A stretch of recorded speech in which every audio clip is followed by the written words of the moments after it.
Namaha. Jai Shri Krishna Chaitanya Prabhu Nityananda Shri Advaita Gadadhara Shri Vasadi Gaura Bhakta Vrinda Hare Krishna Krishna Krishna Hare Hare Hare Rama Rama Rama Hare Hare. Srila Prabhupada ki jai, Ananta Koti Vaishnava Vrinda ki jai, Nitai Gaur Premanande Hari Hari Bol. Thank you very much, Param Purana Prabhu, for kindly hosting today's 40th session on Śrī-Caitanya-Śikṣāṣṭakam. I'm so thankful and grateful that you have kindly agreed to host this session. Due to it being a weekday, Rameshwar Mahaprabhu Prabhu could not host this session, but I'm very thankful to you, Param Purana Prabhu, that you have become the host today. Really grateful, Prabhuji. My fortune to do some seva to you, Prabhuji. Thank you. Thank you, Prabhu. And my sincere thanks to all the wonderful devotees who have assembled here, although it's a weekday and although almost all of you have so many important things to do, you've kindly agreed to give me your time, for which I'm very, very thankful to each and every one of you. Really grateful, dear devotees, that you've kindly assembled here. And without any further delay, I'd like to share my screen and begin today's 40th session on Śrī-Caitanya-Śikṣāṣṭakam. We are discussing the third verse, and this is the third presentation discussing the third verse of the Śikṣāṣṭakam. And before we begin, here is the verse that has been composed specifically for this verse of the Śikṣāṣṭakam. Śikṣāṣṭakam ched hridaye nivishtam Kim शास्त्रपाथोऽधिविलोडनेन शिक्षाष्टकं चेदृदये निविष्टं किं शास्त्रपाथोऽधिविलोडनेन Shiksashtakam chet hridaye nivishtam. If Shikshashtakam has truly entered the heart, Kim, what is the need? Shastra pathodhi vilodanena, of churning the ocean of Shastra.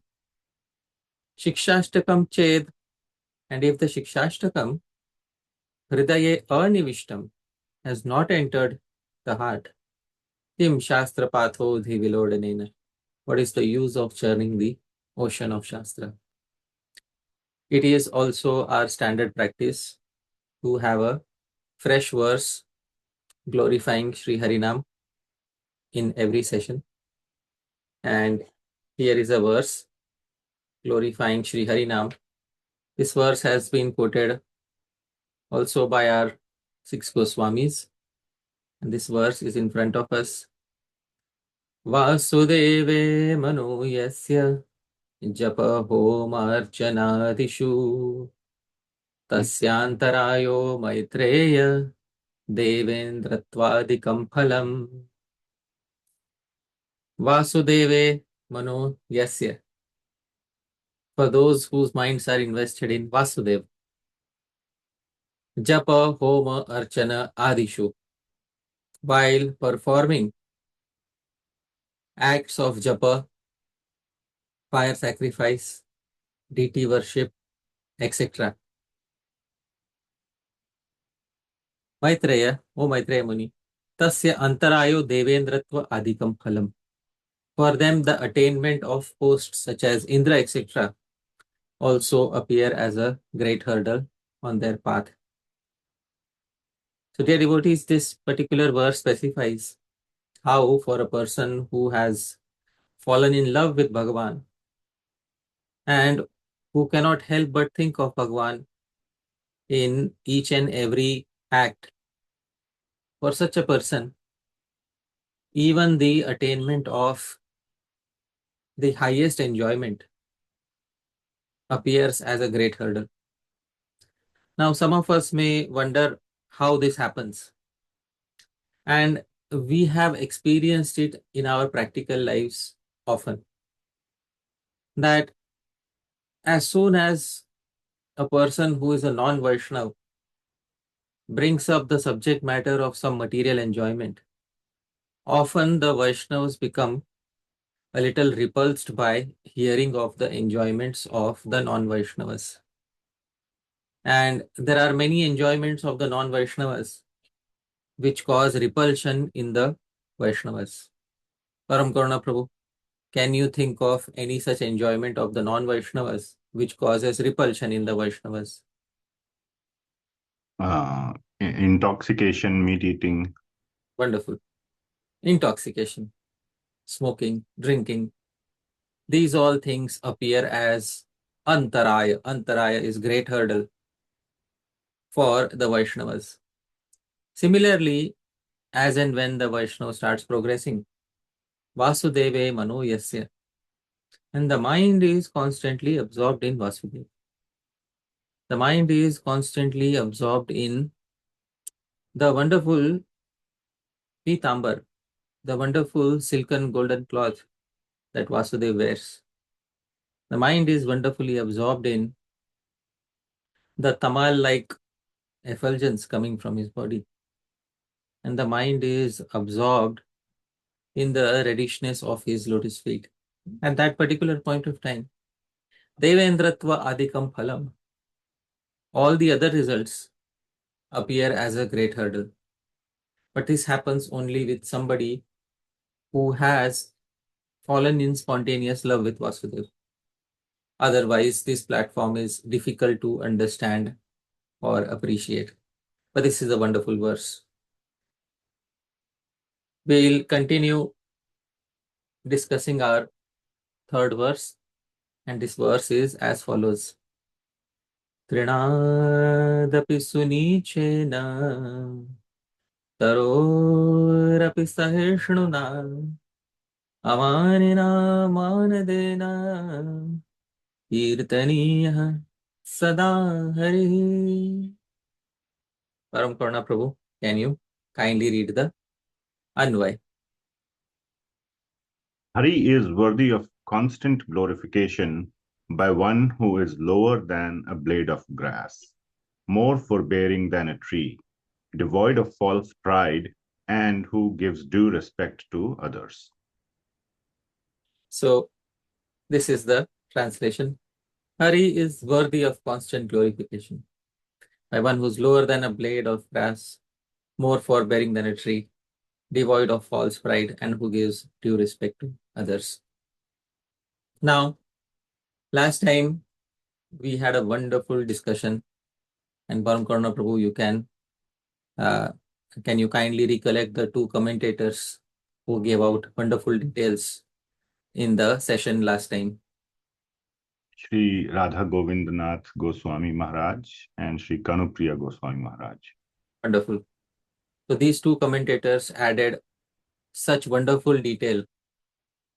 And we saw, especially Shri Kanupriya Goswami, he understood that many individuals are thinking that tṛṇād api sunīcena and the other qualities mentioned in the verse are something to be attained by self-effort. And he said that this is not the case. In fact, by self-effort, it is not possible to acquire these qualities. One can definitely have a desire to acquire these qualities, but the final attainment will only happen by the causeless mercy of Shri Nam, the causeless mercy of Bhagavan and his Antaranga Shakti. Otherwise, it is not possible. And this was a big revelation, because now we are freed from the headache of independently bringing about these qualities by our own efforts.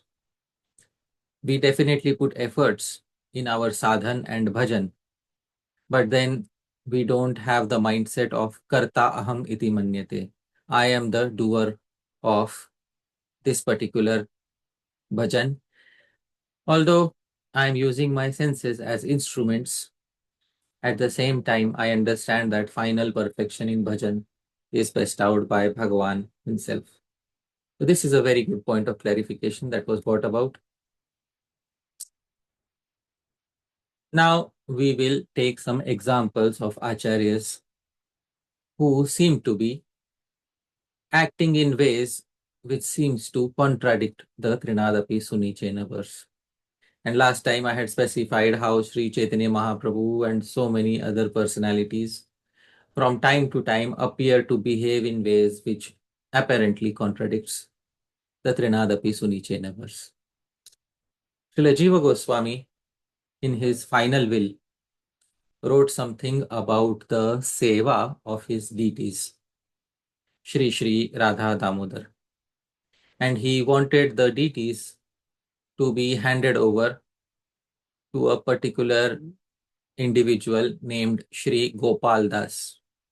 And Shri Gopal Das was a very close associate, and we can say like a friend to Srila Jiva Goswami. And Sri Jiva Goswami said in that final will that if Shri Gopal Das is unwilling to take this seva, or if Shri Gopal Das takes to complete vairagya, renunciation, then this seva can be given to another individual named Krishna Das, son of a Brahmana. And this particular individual, Krishna Das, was also known to Srila Jiva Goswami. And then Sri Jiva Goswami wrote something that he knew that the Radha Damodar temple was attracting many pilgrims. It was attracting a lot of attention. And therefore, he did not want the seva to go in anybody else's hands. So Sri Jiva Goswami said, this is my final will. One of these two people have to carry on the seva. And what if somebody tries to overrule your desire and give the seva to somebody else when you are no longer physically present? So Sri Jiva Goswami wrote something. He says in his final will, and this final will is preserved in the Vrindavan Research Institute. He says, Yah kaschidatra virodhi syat, sa eva khalu Shri Shri Radha Krishna seva drohi syat. Yah kaschid, anyone, virodhi syat, who opposes this final will of mine, sa eva khalu Shri Shri Radha Krishna seva drohi syat, is completely hostile to the service of Shri Shri Radha Krishna. Sarvai Vaishnavai Rajabhischa Tandya Syat. Such a person is certainly fit to be punished by all Vaishnav kings. Now, Param Karuna Prabhu, does this look like the mood of tṛṇād api sunīcena and taror api sahiṣṇunā? No, Prabhuji, not at the surface of it. No, it doesn't look like it. So, Srila Jiva Goswami here is apparently displaying a mood of hostility, that too in his final will, towards anybody who tries to oppose his desire. So this, dear devotees, can be taken as an example of an acharya who's showing a very strong mood of punishing somebody. And then people may ask, where is the tṛṇād api sunīcena in such examples? And of course, last time I had spoken about this example when the associates of Chandikaji ended up breaking the drum of the devotees who were performing Sankirtan.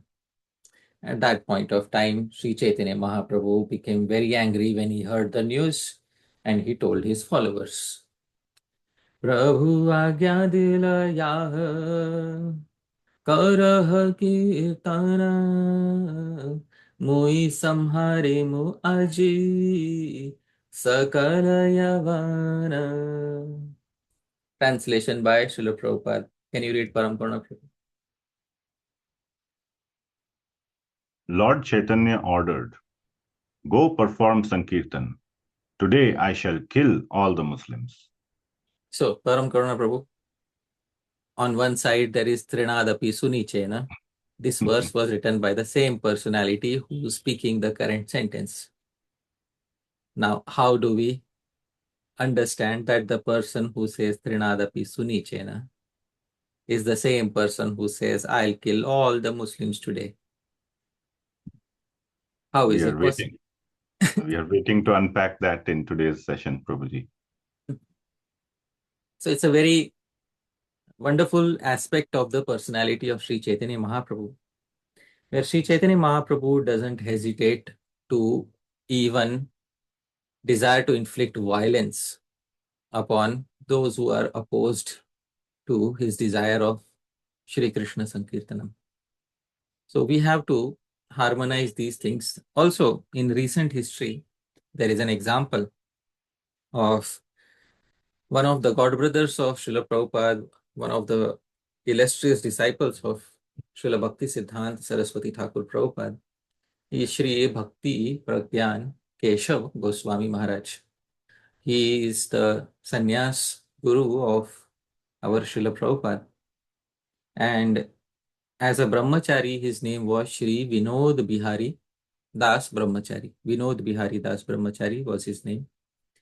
And Srila Bhakti Vinod, he had met Srila Bhakti Vinod Thakur, Srila Bhakti Siddhanta Saraswati Thakur Prabhupada, and they desired that there should be a temple at Yogapith. Today, where we see Yogapith, the birthplace of Sri Chaitanya Mahaprabhu. And Srila Bhakti Vinod Thakur had discovered that site with the help of Sri Jagannath Das Babaji Maharaj. And when he discovered that site with the help of Sri Jagannath Das Babaji Maharaj, then they wanted to build a wonderful temple on that particular site. But the local Muslims, they came to know and they built a cemetery over that very site. Now, at that point of time, there was a big fight between the devotees who were following Srila Bhakti Vinod Thakur and Srila Bhakti Siddhanta Saraswati Thakur Prabhupada, and the Muslims who were trying to encroach over the property. At that particular point of time, Srila Bhakti Siddhanta Saraswati Thakur Prabhupada, he entrusted this task of reclaiming the property to Shri Vinod Bihari Das Brahmachari, who was later known as Shri Bhakti Pragyan Keshav Goswami Maharaj. So at that time, as a brahmachari, Shri Vinod Bihari Das Brahmachari, what he did was, in the dead of the night, he entered the graveyard and he dug up all the graves in the middle of the night with nobody coming to know. And he planted big trees in the morning. By morning time, he had planted big trees and made a big fencing and put a plate there saying that this is Yogapith and it belongs to Gaudiya Math. There was a big fight and all the devotees from the Gaudiya Math, they came to the defense of Shri Vinod Bihari Das Brahmachari, and then the police was called, and then there was a case, and then they were asked, so the devotees from the Gaudiya Math asked, where is the cemetery? You can see big trees planted here. But the big trees were personally carried by Shri Vinod Bihari Das Brahmachari and planted there overnight so that they could reclaim the property that was encroached upon by the local people, their devotees. So even in recent history, we have examples of devotees who have taken two very strong measures in order to ensure that the prachar of Sri Chaitanya Mahaprabhu's movement goes on in a nice manner. So this is an example from recent history.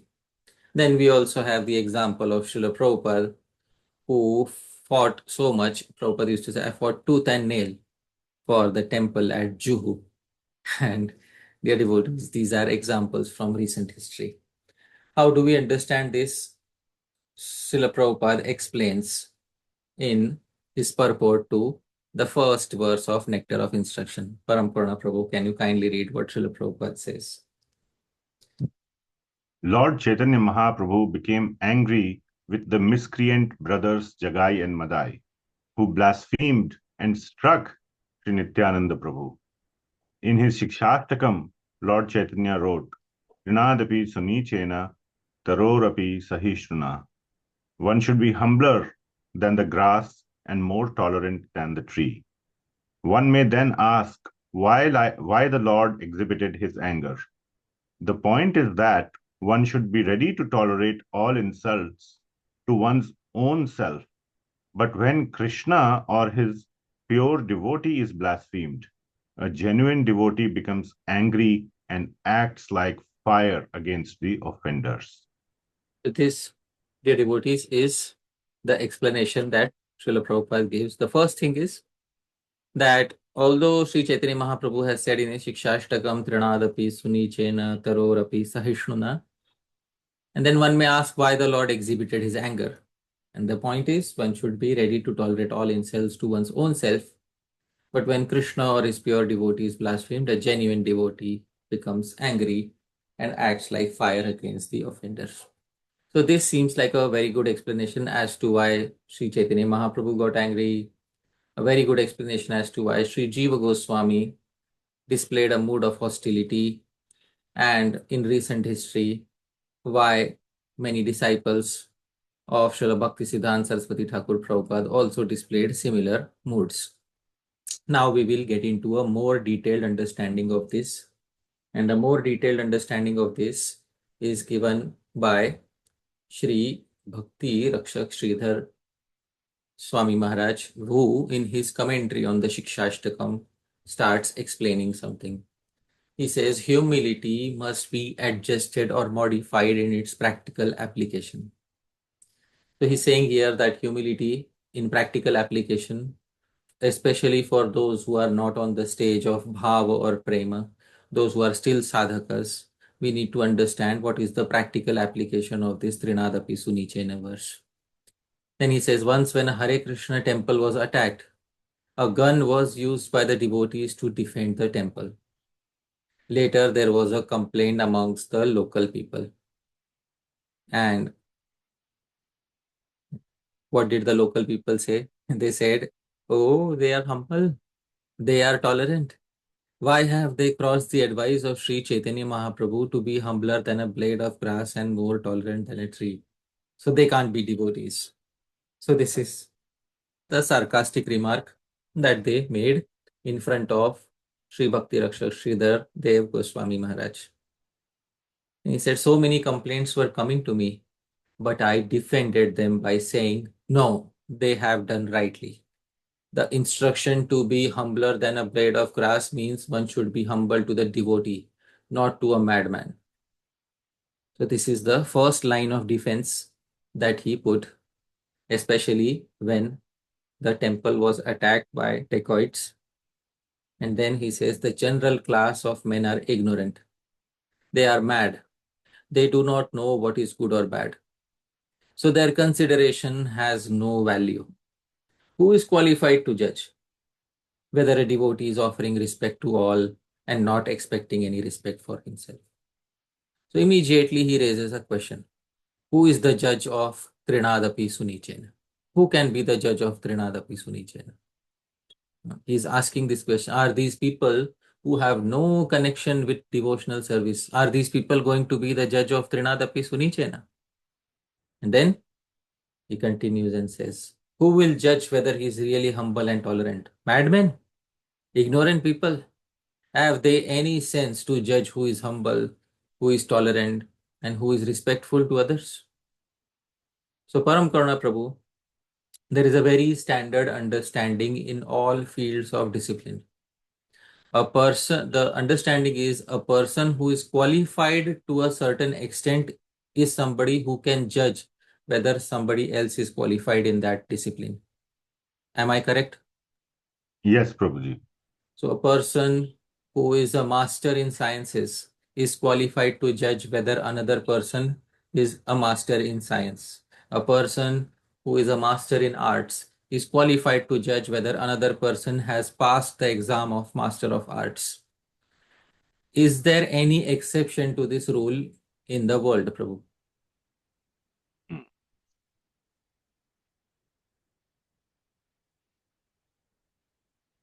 No, cannot think. Only a person who is qualified to that degree is the one who is given the eligibility to judge another person.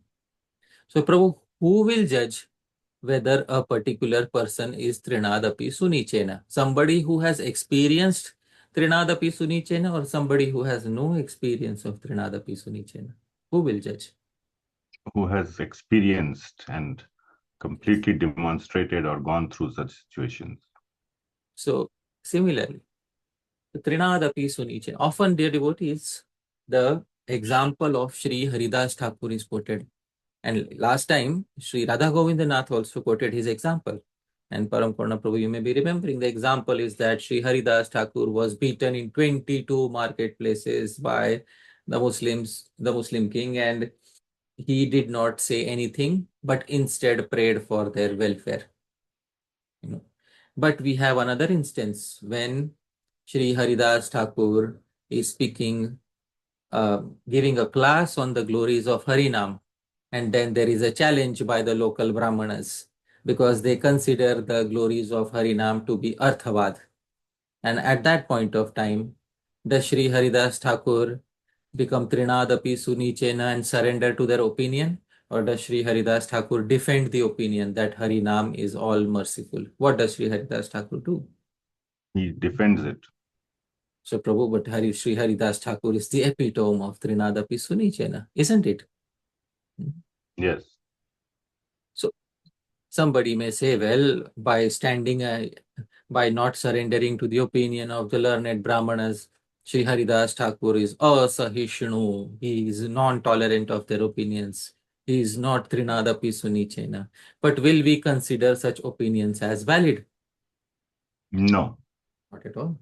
So who will judge whether a person is really tṛṇādapi sunīcena? Somebody who has proper understanding of the entire verse tṛṇādapi sunīcena. That person is somebody who will judge. Somebody who knows the finer nuances of tṛṇādapi sunīcena. That person will judge. Not somebody who knows the lexicographical meaning of tṛṇādapi sunīcena. You know what is, Param Purna Prabhu, do you know what is lexicographical understanding? It's theoretical, is that I'm guessing? Yeah, a lexicon is a dictionary. So lexicographical understanding is like a word for word understanding of the verse. So, you know, he knows the lexicographical meaning of the verse, but doesn't understand the bhavarth. Bhavarth means the essential meaning, the practically applicable meaning of the verse. So those who are lexicographical interpreters of Shastra, who understand the shabdarth. Shabdarth means lexicographical meaning, but do not understand the bhavarth, the essential intrinsic meaning. They often make a mistake and misjudge others. So by shabdarth, by a literal lexicographical understanding, Shri Haridas Thakur also did not display the mood of tṛṇādapi sunīcena when the debate with the Brahmanas went on. But through bhavarth, when we see from the point of view of the essential meaning of tṛṇādapi sunīcena, he has always displayed that mood. And therefore, Shri Haridas Thakur is Nam Acharya, and his behavior is the gold standard for us. So if Shri Haridas Thakur has stood up for defending Harinam, then his mood is also perfectly aligned with the tṛṇād api sunīcena verse. And this is what Shri Bhakti Rakshak Sridhar Dev Goswami Maharaj is pointing out. I am just fluffing it out like a cotton. Whatever he's explaining shortly, I'm fluffing it out and I'm explaining slightly in greater detail. He says there must be a standard by which to judge humility. We are interested in the criterion given by higher thinkers, not the considerations of the ignorant masses. So of course he's saying we want to judge by somebody who has realized the verse, not by somebody who just has a lexicographical understanding of the verse. And then he says, of course, anyone may deceive the ordinary public with superficial humility. And now here, this is where he really starts getting into the details. But a show of humility is not real humility. It must come from the heart and it must have a real purpose. And these are two very wonderful points. First, it must come from the heart. And second, it must have a real purpose. That is when humility is sarthaka. Sarthaka means it is really living up to its name. Because anyone may deceive the ordinary public with superficial humility. And you may see many individuals who externally fold hands and give smiles to people and who pretend sometimes to be humble externally, whereas in their minds, they may not truly be humble. And this is where he's pointing out that humility must come from the heart and must have a real purpose. Humility, tolerance, pridelessness must be considered by the judgment of a standard normal person, not by the ignorant who are like elephants, tigers, and jackals. Should they be allowed to judge what is humility? What is audacity and impertinence? Of course not. He says, then he continues. Should a devotee think the deity and the temple is about to be molested? Molested means attacked. But I shall stand by and do nothing. Param Karuna Prabhu, tṛṇād sunīcena. The deity is being attacked. tṛṇād sunīcena. I shall do nothing. Should I think like this? Not at all, Prabhuji. Doesn't make sense. I should be humble and tolerant. A dog is entering the temple. I should show him respect. From the paramarthic point of view, from the absolute spiritual point of view, there is a verse in the Gita which says, Vidya Vinaya Sampanne Brahmane Gavihastini Shuni Chaiva Shvapake Cha Pandita Samadarshina. Param Karuna Prabhu, what is the rough translation of this particular verse? Yes, Prabhuji. So, a Pandita who is wise should see equally a Brahmana, a elephant, a cow, a dog, and a dog eater. He should see them all equally. So then a dog is entering the temple, and then Pandita Samadarshina, you should allow, isn't it? Yes, as much as he would allow a Brahmana to enter. Then why not allow? And then the dog may climb on the seat where the Bhagavatam class is given. Let him sit and give the morning class. Why not allow him? So the devotee understands the distinction between Vyavaharik Satta and Paramarthik Satta. Paramarthik Satta is absolute spiritual consideration which is available to a Mahabhagavat Uttamadhikari who sees the presence of Bhagwan everywhere. And the Madhyamadhikari operates on the platform of Vyavaharik Satta, where the rules of Shruti and Smriti become applicable. And according to the rules of Shruti and Smriti, even a human who has not taken a bath should not enter the temple. Isn't it, Param Karuna Prabhu? Yes. So then, what about animals who have not taken a bath? Certainly, they will not be allowed. And then there is no violation of tṛṇād sunīcena, dear devotees, when a Vaishnava acts on the Vyavaharik platform. So he says, no, that is not real humility. If we don't do anything when the temple is attacked, that is not real humility. We must have a normal conception of reality. Now, when he says normal conception, dear devotees, what he's saying is Vyavaharik Satta, the practical level of reality in which the rules of Shruti and Smriti become applicable. That level of reality, we should have a proper conception of that.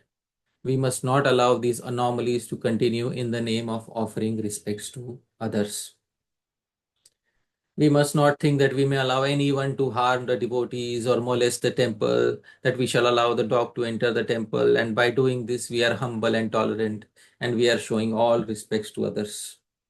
Dear devotees, this happens when we confuse the Vyavaharik the practical level of reality, with the Paramarthik, the absolute spiritual level of reality. The practical level of reality is governed by material nature, and the absolute level of reality has nothing material about it. But in the current condition that we stay, we are governed by Vyavaharik Satta. And Vyavaharik Satta, practical level of reality, has Shastric injunctions of what should be done and what should not be done. And therefore, in the Gita, Shri Krishna says, Tasmat Shastram Pramanam Te Karya Karya Vyavasthitau Gyatva Shastra Vidhanoktam Karma Kartum Iharhasi. That Shastra is the Praman for what should be done and what should not be done on the practical day-to-day life basis. And knowing the injunctions of Shastra, you should perform your duties. This is what Bhagavan says to Arjun in the Bhagavad Gita. Now he says, we are not interested only the physical external meaning of the scriptures, but the real meaning. And this is what I was saying, the lexicographical meaning versus the innate internal meaning, which was there in the heart of Mahaprabhu when he spoke the verse. When Śrī-Caitanya Mahaprabhu spoke the verse, tṛṇād sunīcena, did he mean to say that even if the temple is attacked, we should not retaliate? Param Karuṇā Prabhu, was that the meaning of Śrī-Caitanya Mahaprabhu? No, doesn't look like that at all. Not doesn't look like that, and it was not even shown by him in his own actions. Right. Then the Sankirtan party was attacked. At that point of time, we saw how Śrī-Caitanya Mahaprabhu became Aji Samhari Mumui Sakala Yavan. Today I shall kill all the Yavans. So this is the real meaning behind it. That I am humble means that I am the slave of a Vaishnava. On the Vyavaharik level, on the practical level, that I am humble, that I am following tṛṇād sunīcena, means that I am the slave of a Vaishnava.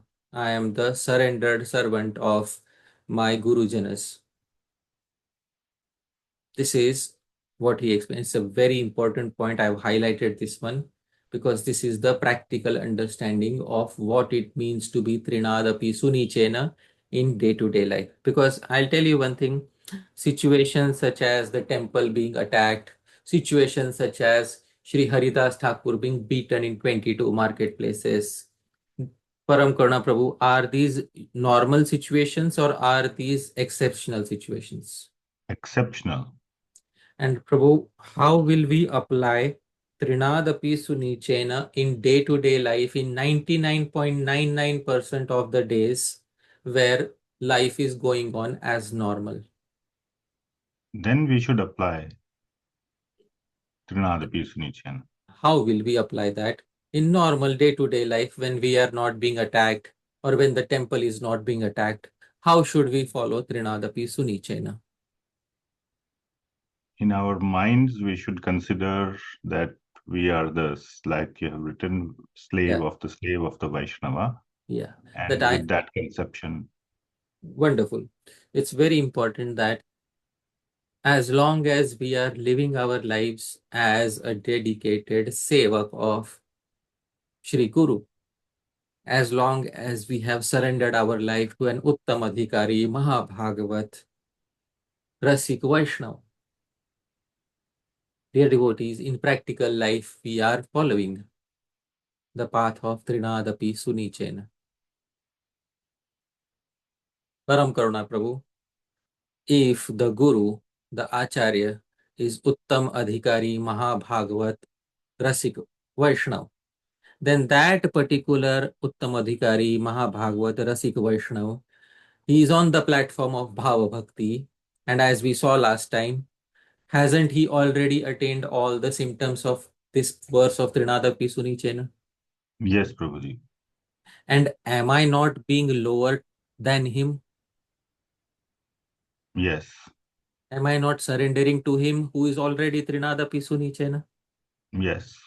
So then, am I not following the instruction of Śrī-Caitanya Mahaprabhu? Yes. So this is the meaning of tṛṇādapi sunīcena in practical day-to-day life situations. 99.99% of the time, when we are not faced with exceptional situations like temple being attacked or ourselves being attacked, to surrender to an Uttamadhikari Mahabhagavat Rasik Vaishnav who is tṛṇādapi sunīcena due to having attained bhava bhakti, due to having attained prema bhakti. To become lower than that Vaishnav is tṛṇādapi sunīcena for us, dear devotees. This, dear devotees, is tṛṇādapi sunīcena in practical day-to-day life. Now, Param Karuṇā Prabhu, does that reconcile the entire verse in the mind? Yeah, it to a large extent, but I feel like There's some still a lot of unpacking to do, of course. Yes. But does it at least answer the question that how do we apply tṛṇādapi sunīcena on regular days, on plain vanilla days? How do we apply tṛṇādapi sunīcena? Isn't it? Yes. So, dear devotees, Shri Bhakti Rakshak Sridhar Dev Goswami Maharaj has taken away a big load from our hearts and has told us what is the actual application of tṛṇādapi sunīcena in day-to-day lives. Then he says, with that consciousness, we must proceed. If anyone comes to attack my master, I should first sacrifice myself, thinking, because I am of the least importance, my sacrifice is no loss. I must sacrifice myself to maintain the dignity of my Guru, the devotees, and my Lord and his family. This, dear devotees, is in the exceptional situation when the Vaishnavas are being attacked, the deities are being attacked, etc. So I must put myself in the front line and sacrifice myself to maintain the dignity of my Guru. If there is danger to our guardians, we shall sacrifice ourselves. All of this should be taken into account when trying to understand the meaning of humility. Not physical imitation, but genuine humility. Because when the temple is being attacked, when the deities are being attacked, what is the Guru expecting from us? Is the Guru expecting us to fold our hands in front of the aggressor? Or is the Guru expecting us to put some retaliation? Param Karuṇā Prabhu, what is the Guru expecting? To put some retaliation. And if we fold our hands and welcome the aggressor by saying tṛṇādapi sunīcena, have we understood the verse or have we completely misunderstood the verse? Misunderstood, because we are Yes. not following the instruction of Guru. But Prabhu, I have the dictionary with me, Amar Kosh. All the meanings are right there in front of you. I can show you from Amar Kosh what is the meaning of tṛṇādapi sunīcena. Bhavarths need to be understood. Wonderful. So the bhavarth needs to be understood. The essential meaning behind the verse needs to be understood. And what is the essential meaning? The meaning that was present in the heart of the original speaker when he uttered the verse. That is called as the bhavarth. And this bhavarth is very important. Srila Sridhar Swami's commentary on Srimad Bhagavatam is called Bhavarth Deepika, a lamp for illuminating the bhavarth, the essential meaning, not the shabdarth, not the lexicographical meaning. He could have named his commentary Shabdarth Deepika, a lamp for illuminating the meaning of each, the lexicographical meaning of every word. But no, Srila Sridhar Swami does not explain each and every word. By the way, I'm not speaking of Sri Bhakti Rakshak Sridhar Swami here. I'm speaking of the Srimad Bhagavatam commentator Srila Sridhar Swami. So Srila Sridhar Swami named his Sanskrit commentary Bhavarth Deepika. The commentary which is like a lamp which illuminates the original essential meaning. And what is the original essential meaning? The meaning that was present in the heart of the speaker when he spoke the Bhagavatam. That is the bhavarth, that is the essential meaning. So this is very important to understand. So what is genuine humility? It cannot be determined by a lexicographical understanding. It has to be determined by the understanding of the Mahabhagavatas who have lived through the practicalities and finer nuances of the verse. Otherwise, a person who is pretending to be humble, who falls down in front of anyone and everyone, may be mistaken for someone who is tṛṇād sunīcena. And in situations of danger, such a person may refuse to take up weapons against the aggressors. So, dear devotees, let us not fall victim to a misunderstanding of this verse. We have such a great commentator on this verse. You see, every commentator is bringing out so many important aspects. And therefore, it is so important to understand the verse from different angles. Imagine if we miss out the angle of Shri Kanupriya Goswami, Param Karuna Prabhu. Now, if I tell you that you have to forget the angle that Shri Kanupriya Goswami taught, would you agree to forget the angle that he taught? No. Why? That's bringing a whole new angle or a different angle. We have to put all the angles together. So, dear devotees, I have said this in the past. Vedic culture does not encourage a linear thought process. Vedic culture encourages us to explore the verse from so many different angles. And those who are stuck with a linear thought process will not be able to unpack the complete meaning of the verse. Hence, when the Srimad Bhagavatam says that one should learn the truth from various gurus, from various masters, this is the practical application of that we are learning from various commentators. And all Vaishnavas are gurus for us. In the Krishna Bhajanamritam, Shri Narhari Sarkar says, Sarve Vaishnava Guravaha. All Vaishnavas are gurus for us. So, dear devotees, we are learning from elderly Vaishnavas, senior Vaishnavas who have given their life to understanding this verse, understanding the practical application of this verse. And in this process, we are also living the purpose of the verse, because many of these Vaishnavas have lived a life of tṛṇād sunīcena, and we are surrendering to their words. And in that way, dear devotees, we are also following this particular verse on our own level of realization. Further, he says, fame and honor must be given to the Lord and his devotees, not to anyone else. Now he's speaking about amāninā mānadena. A devotee gives all respect to others, but to others primarily to Bhagavan and to the devotees. And to others also he gives suitable respect, but he does not give the same level of respect to other souls that he gives to Bhagavan and to the devotees. This is what he is trying to say here.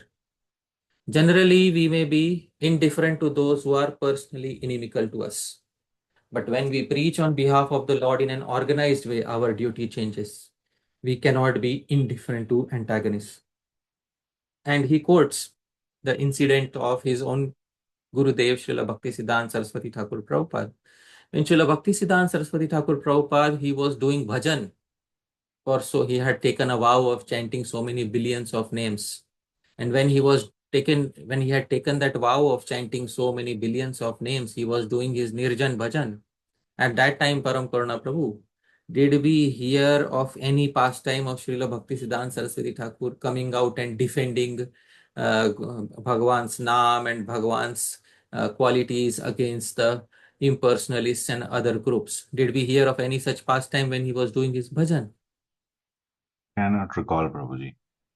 As soon as the Gaudiya Math was founded, immediately he took upon the responsibility of dealing with everybody who was an antagonist to the purpose of Vaishnavism.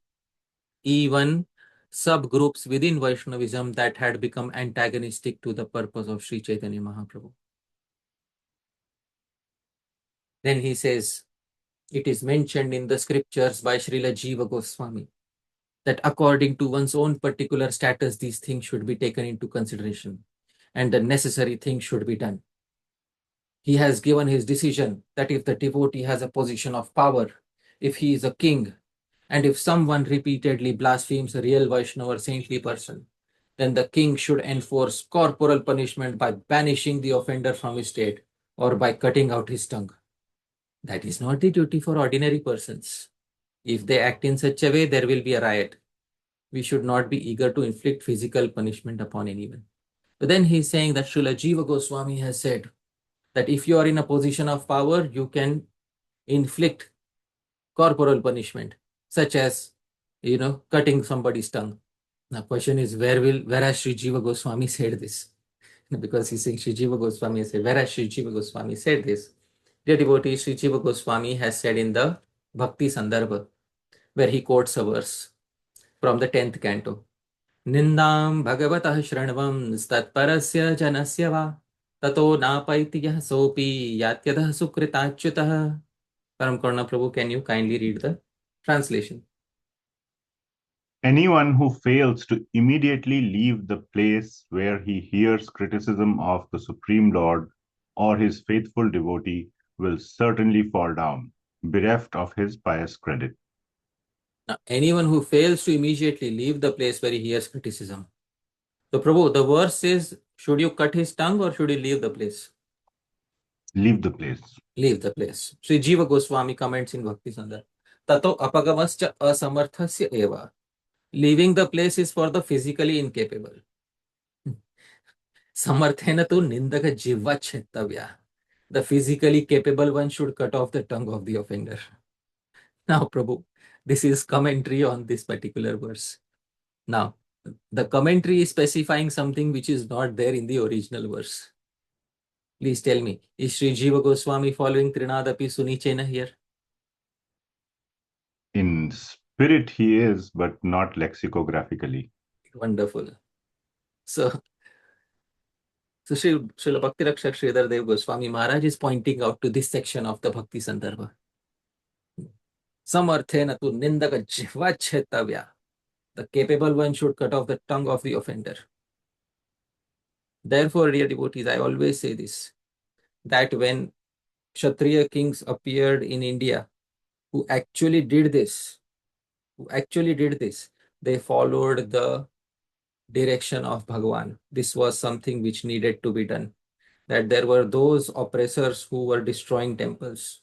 There were those oppressors who were killing cows. There were those oppressors who were troubling the Brahmanas. And then Kshatriya kings appeared, who undid everything and snatched back entire India from the oppressors. Dear devotees, this is also an aspect of tṛṇād api sunīcena.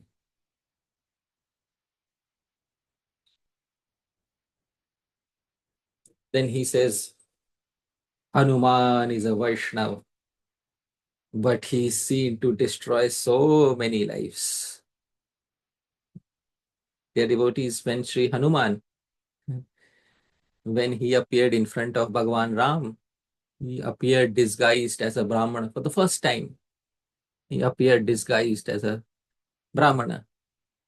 And he tested who is this particular personality.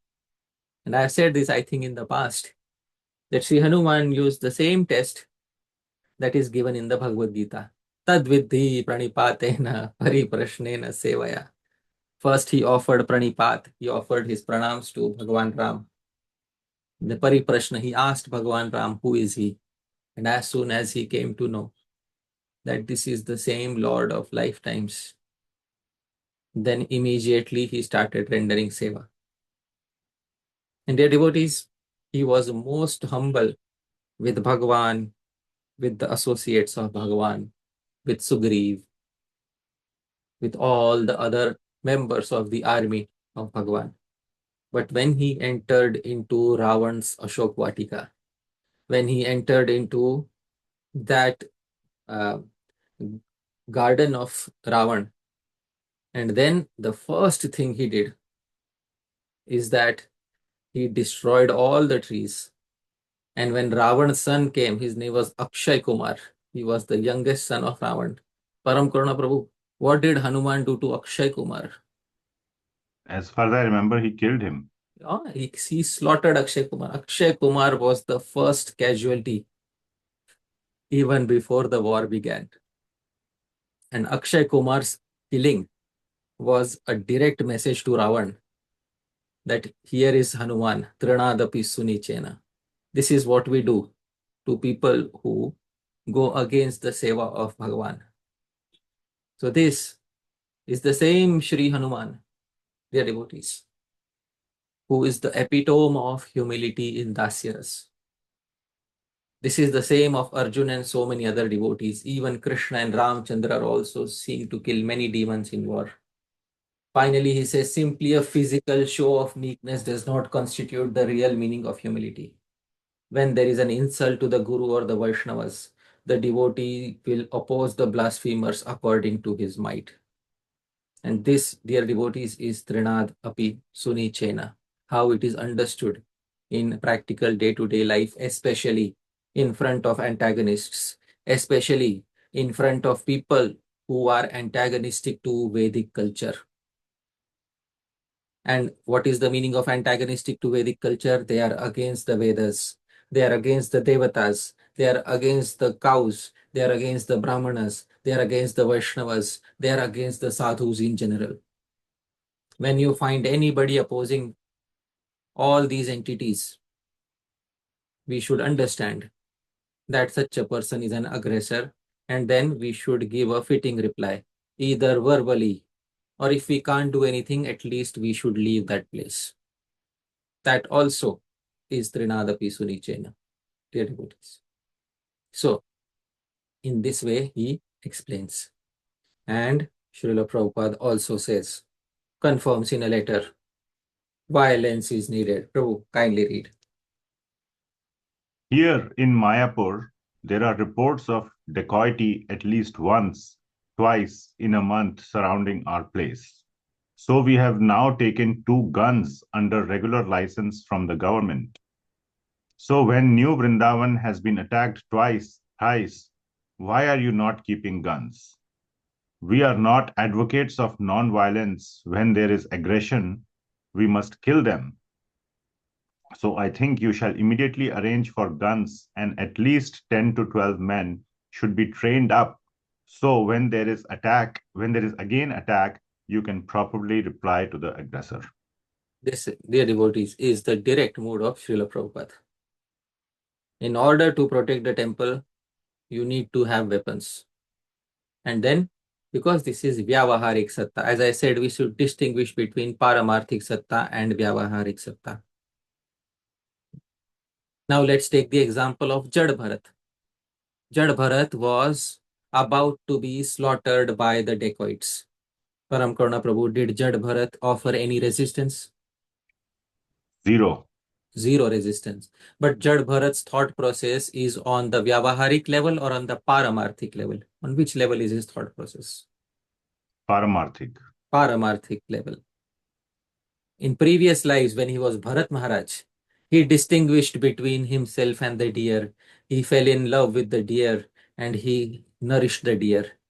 At that point of time, was he thinking from a paramarthik point of view or a vyavaharik point of view? Which point of view was vyavaharik point of view? But now as Jad Bharat, he sees Bhagwan everywhere, even in the sword that the dacoits have raised to kill him. At this point of time, he does not need to defend himself, because paramarthik satta will act. For such individuals, paramarthik satta will act.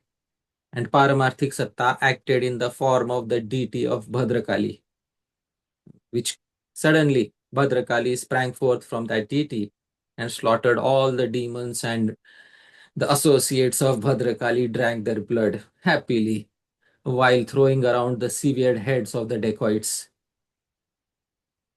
So this was for Sri Jad Bharat, who was on the paramarthik level of understanding.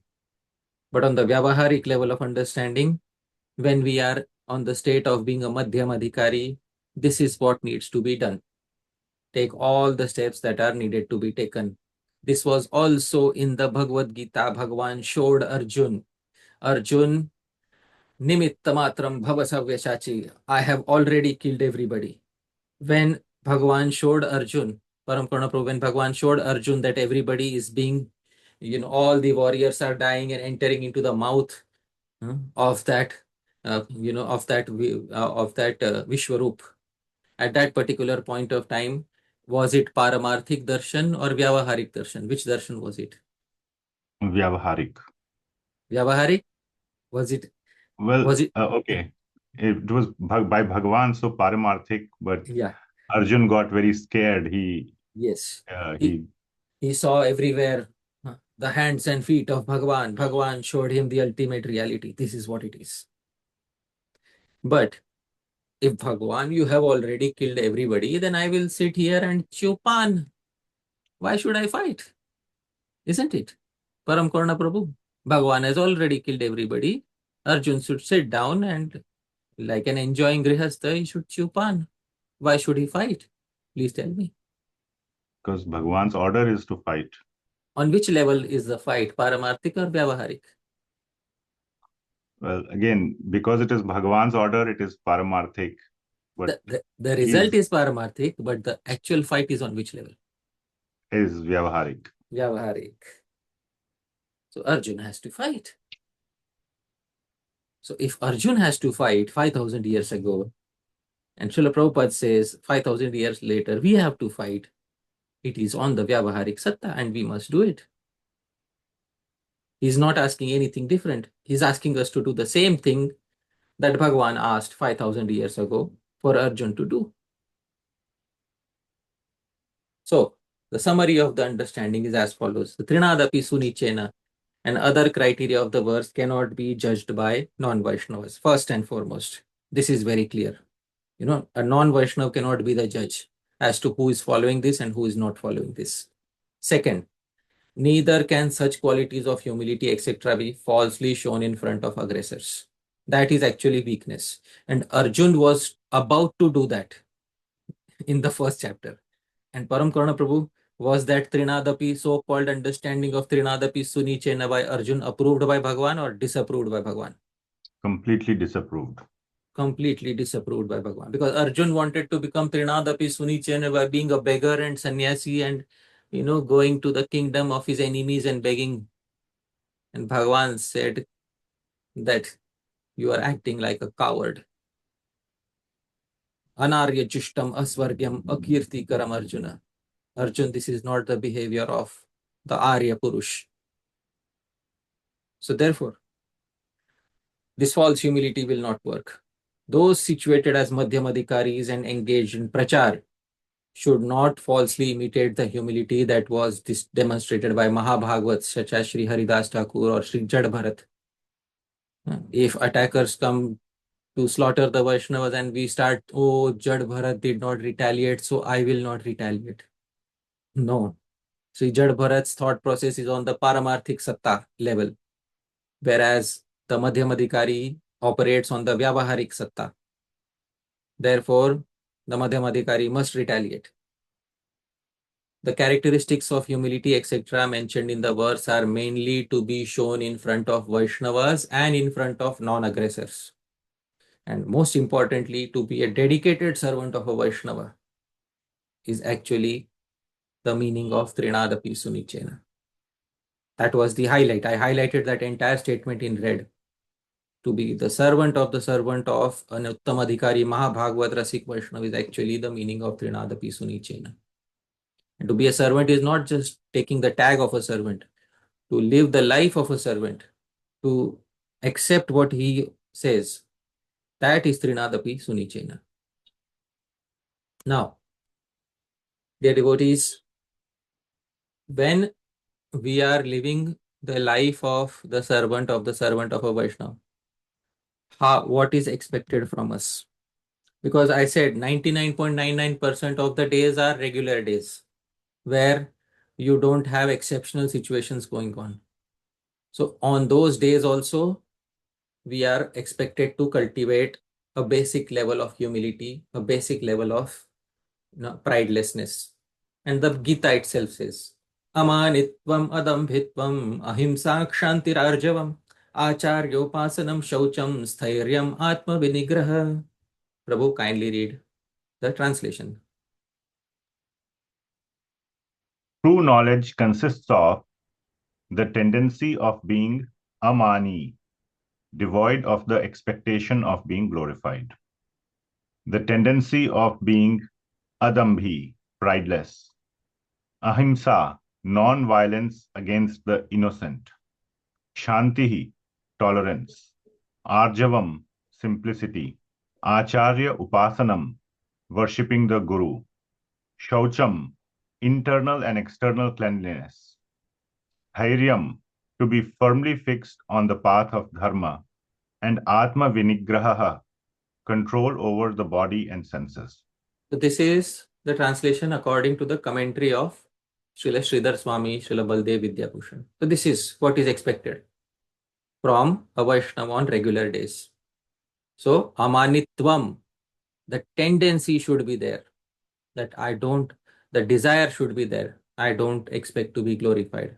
Adambhitvam, tva, the desire should be there. I should be prideless. Shantihi, tolerance. So Prabhu, amani, adambhi, shantihi, aren't these the same qualities that were specified in the tṛṇād sunīcena verse? Isn't it? Yes. Yes. So these are general qualities which we all should strive to cultivate on a day-to-day basis as sadhakas. Cultivation of this quality should never stop. On the stage of bhava and prema, these qualities are internalized to such an extent because the experience of ras is there. The experience of ras makes one feel lower than a blade of grass. The experience of ras makes one more tolerant than a tree. So that experience of ras changes everything. But as long as that experience has not taken place, till that time at least, the cultivation of these qualities should always go on. And one should always remember that all of this cultivation is happening by the mercy of Bhakti Devi, not by self-effort. It is all happening by the mercy of Bhakti Devi. So every sadhak is expected to follow tṛṇād sunīcena, but on their own respective level of advancement. Everybody is supposed to cultivate that. But what is the best way? It is given Acharya Upasanam, worshipping the Guru. Because from the Guru you learn what is amani, adambhi, shantihi. We learn from the Guru what is the actual meaning of all of these qualities. And on the other hand, those who don't develop these qualities, they go to the other side. Because Param Karuna Prabhu, tṛṇād sunīcena, taror sahiṣṇunā, amāninā, mānadena, and then what remains? Kīrtanīyaḥ sada hariḥ. So such a person can constantly, Hari is constantly glorified by such a person. But a person who is on the other end, who is the exact opposite of tṛṇād sunīcena, who is puffed up, who is not taror sahiṣṇu, who is intolerant. So the exact opposite is applicable. They are not fit even to utter a single name of Bhagwan. And this is specified by Queen Kunti in her prayers. Janmaishvarya shruta shribhiredhaman madah puman naivarhatyabhidhatum vai tvamakinchana gocharam. Prabhu, kindly read the translation. Certainly, a human who is puffed up with the pride of noble birth, power, learning, and riches does not deserve to even utter your name, for you are accessible only to those who possess no such desires for material gains. Naiva arhati abhidhatum. Naiva does not arhati deserve abhidhatum to even utter your name. Such a person does not even deserve to utter your name. See the exact opposite of tṛṇād sunīcena. One who is tṛṇād sunīcena, who follows all the qualities, can constantly sing Bhagwan's name. And one who is the exact opposite doesn't deserve to utter even a single name. I'm showing you the verse which is the exact mirror contrast of tṛṇād sunīcena. A person who is the exact opposite does not deserve to utter a single name. Now, Param Karuna Prabhu, somebody may be having a good birth, Somebody may be born in an elevated family. Somebody may be very learned. So, Prabhu, are these people automatically disqualified now from getting Bhagwan's mercy? No, Prabhuji. But if they are puffed up due to that, Wonderful. So, I have put in inverted commas. Edhamana madaha. If their mother, if their pride is edhamana, vardhamana, if it is increasing pride. So, if a human is puffed up because of this, then that is a disqualification. It is not a disqualification to be born in a Brahmana family. Sri Rupa Goswami, Sri Sanatana Goswami were born in which families? They're born in Brahmana families. But are they edhamana madaha? Are they puffed up due to being born in Brahmana families? The answer is no. So, to be born in a good family, to be born with power, to be born with learning, or to be born with wealth is not an automatic disqualification. In fact, somebody may have all of these and may still be the most humble person. An example of this is seen in the Srimad Bhagavatam. Param, you may have heard of Maharaj Rantidev. Maharaj Rantidev, did he have good birth? yes, Prabhuji. He had political power. Yes, Did he have good learning? yes, Did he have riches? yes. But was he edhamana madaha? Was he puffed up by that? No. When Bhagwan came in front of him as a chandal, as a dog eater, did he respect Bhagwan in that form, Prabhu? Yes. So such a person deserves to constantly utter Bhagwan's name. You can take the example of Maharaj Rantidev, who has all of these qualities: Janma, Aishwarya, Shruta, Shri, but he is not Edhamanamada. His pride has not increased due to all of these things. So in this way, dear devotees, this is the exact opposite. And sometimes a beggar becomes proud of his penny. We might have seen a beggar becomes proud of his penny. A person who has learnt a little bit becomes proud of little knowledge. They have learnt one book and then they are displaying it everywhere. Shri Bhartrihari says, Jnana lava durvidagdha brahma pitam naram naram jayati. Somebody who has burnt himself in the fire of a little knowledge. Even Shri Brahma cannot convince him otherwise. Brahma pitam naram naram jayati. So this is the exact opposite of tṛṇād sunīcena. So artificial humility, dear devotees, will not work. We need to find some genuine method of developing tṛṇād sunīcena in our day-to-day practical lives. Because there's a very nice verse in the Subhashitavali of Shri Vallabhdev. Wonderful verse. Kechid bhayena hi bhajanti vinita bhavam अन्ये जना विभवलोभ कृत प्रयत्ना केचिच्च साधु जन संसदि कीर्ति लोभात् सद्भाववान् जगति कोऽपि न साधुरस्ति केचित् भयेन हि भजन्ति विनीत भावम्. Some individuals become vinita.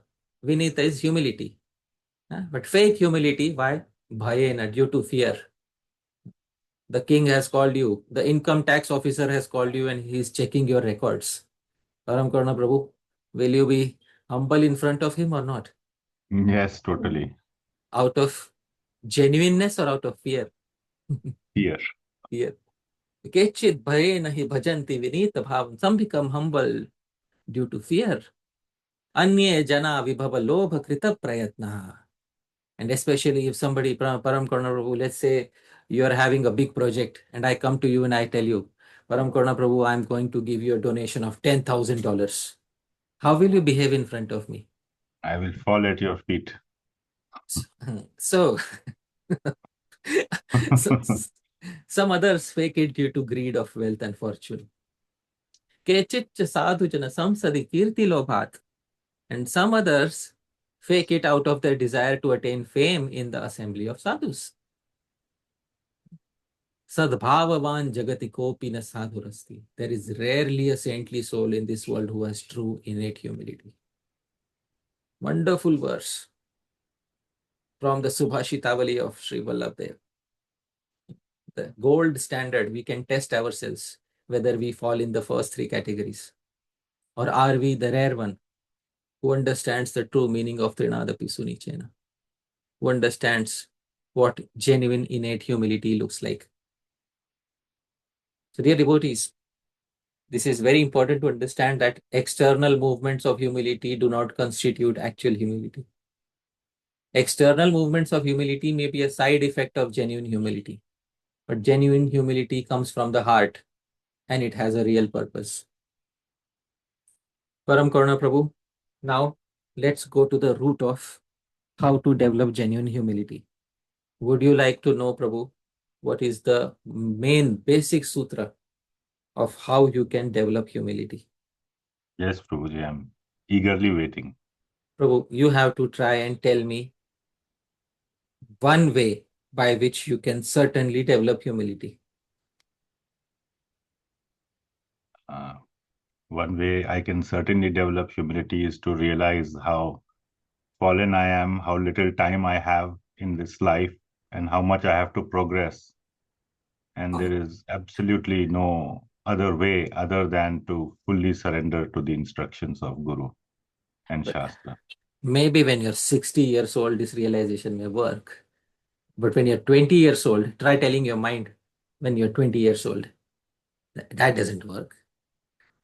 The mind will reject that opinion. After understanding all the opinions about how genuine humility is developed, Acharya Chanakya Pandit gave a very good conclusion in his Niti Sutras. Vinayasya Moolam Vriddha Upaseva. Prabhu, kindly read the translation. The cornerstone of humility is the personal, dedicated service of the elderly, learned souls. This is, dear devotees, this is what true humility is. Look at the people in the society who have spent their lives trying to serve the learned elderly Vaishnavas. Learned Vaishnavas. Vaishnavas who have Shastra Gyan. Elderly Vaishnavas. Look at them. Look at those who have spent their time silently rendering service for them. There may be many leaders in the Vaishnava society, and all of them are glorious. But look at the Vaishnav leader who has himself been a servant of an elderly learned soul. Vinayasya moolam vriddha upaseva. Vriddha upaseva. Not vriddha seva. Vriddha upaseva. Up close, personal, dedicated. Upa is up close, personal, dedicated service of the vriddhas, of the elderly learned souls. And that is what Shri Bhakti Rakshak Sridhar Dev Goswami Maharaj had said. I am putting his statement again, that I am humble means that I am the slave of a Vaishnava. See how these things perfectly connect with each other. Vinayasya moolam. The corner, the root of all humility is the personal dedicated service of elderly learned souls. Now he's Acharya Chanakya. You cannot find a fault in his understanding because he has tested everything. And this is the real method of developing humility. This is real humility. Somebody who has spent his quality time and effort instead of becoming a popular person himself. This person spent his quality time and effort in serving the elderly learned souls. Such a person deserves to be glorified. That person has true humility, dear devotees. Not just a person who on a platform speaks on tṛṇād sunīcena. Not that person. A person who has actually served elderly learned souls. What happens when we do that? Chanakya Pandit says in the immediate next sutra, Vriddha Sevaya Vijnanam. Prabhu, kindly read the translation.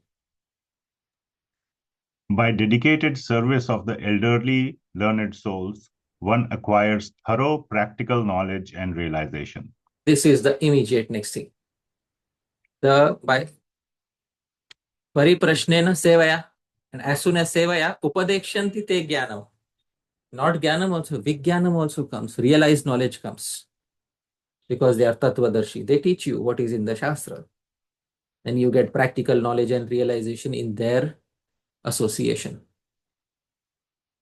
It's one thing to learn soccer by reading a textbook. And it's completely a different thing to learn soccer with a soccer coach who has won a World Cup. These are two completely different things. The coach who has himself won a World Cup is Vriddha, is an elderly, knowledgeable person. Upaseva, you stay with them and you render service to them, you learn with them. By dedicated service, one acquires thorough practical knowledge and realization of any field. And this also works in the field of bhakti. And as soon as that happens, what is the next thing? Vijnanena atmanam sampadet. Especially if the knowledge is of Shastra, of bhakti, then something happens. Prabhu, what happens? Please read the translation.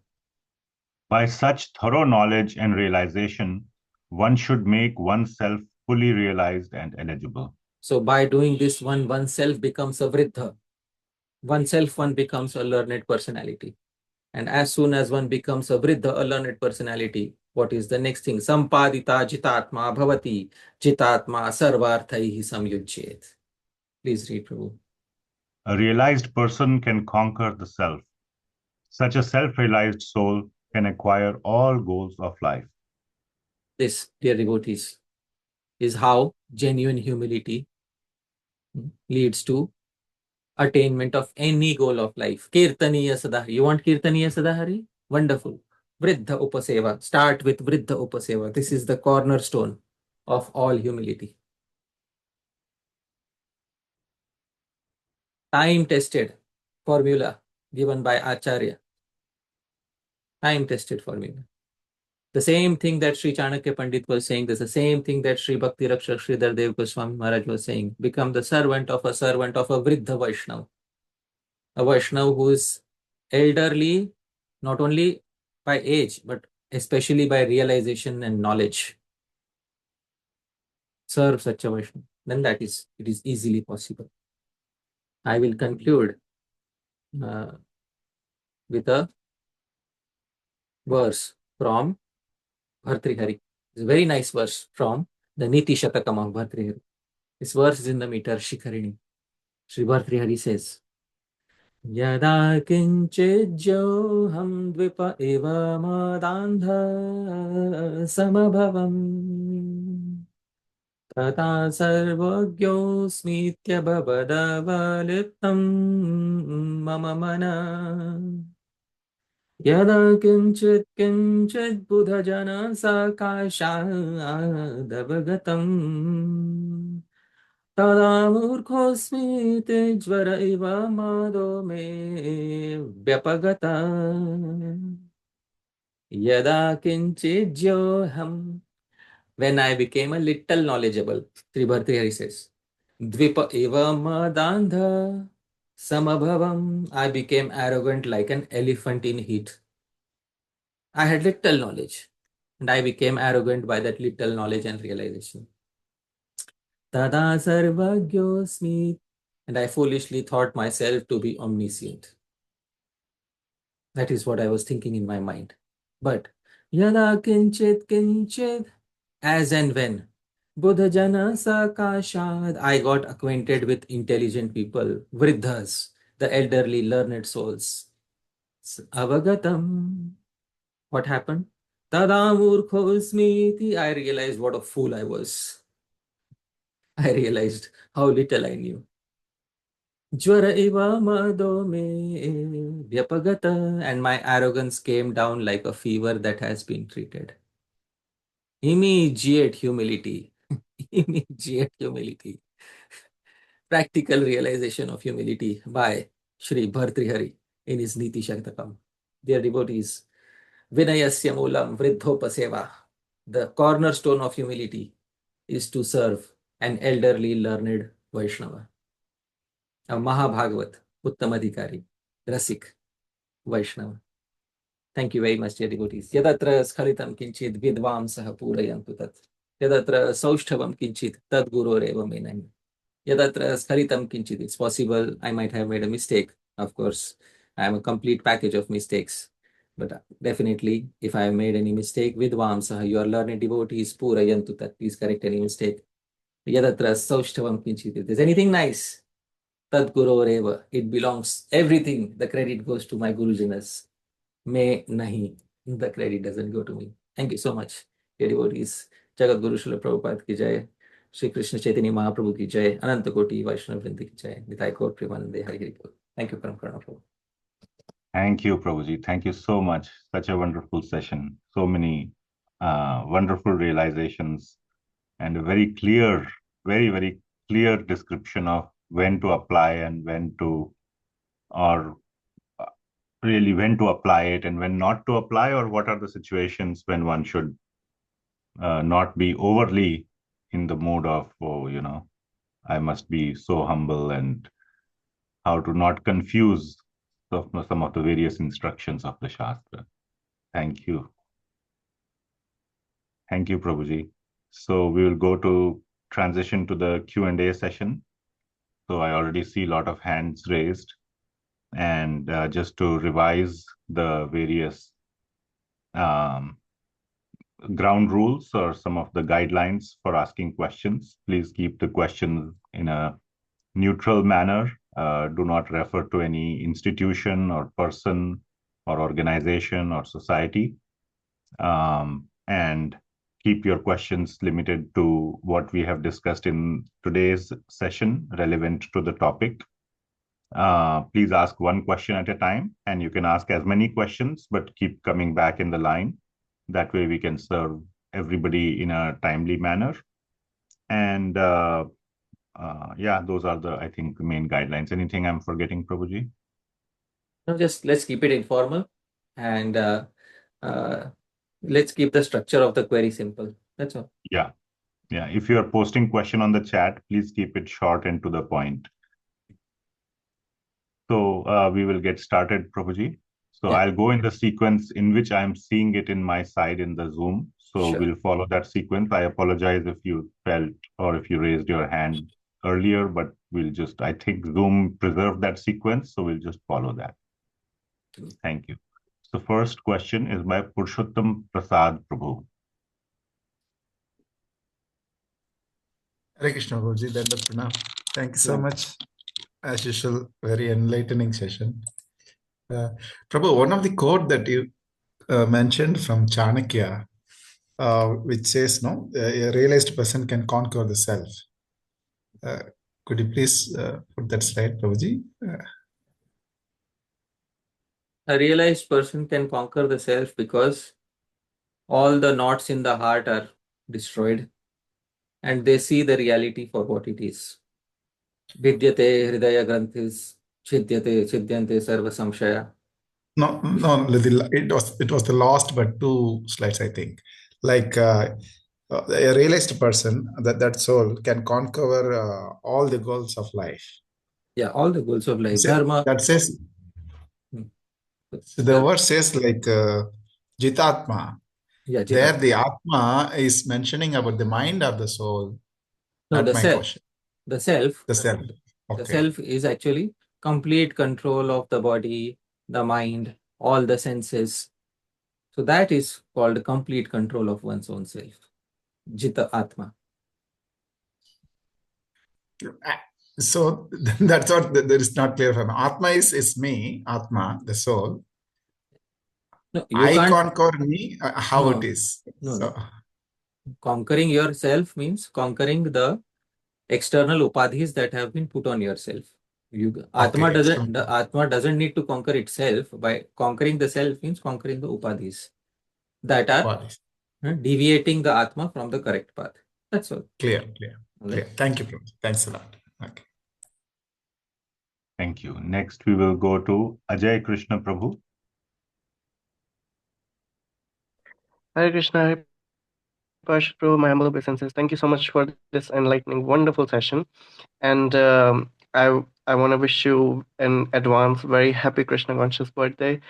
Tomorrow is the day. And coming to my question, there are kind of scenarios that I have seen personally, and Like I can also feel the Chanakya Pandit was saying that serving the intelligent soul, serving the people makes you humble. Like yeah, around, I think that was the quote, something similar.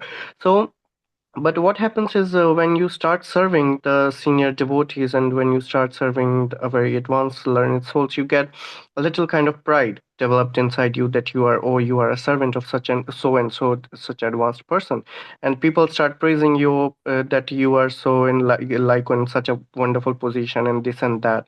So that becomes a contradictory to develop humility and to tackle with that pride. So how should we do that?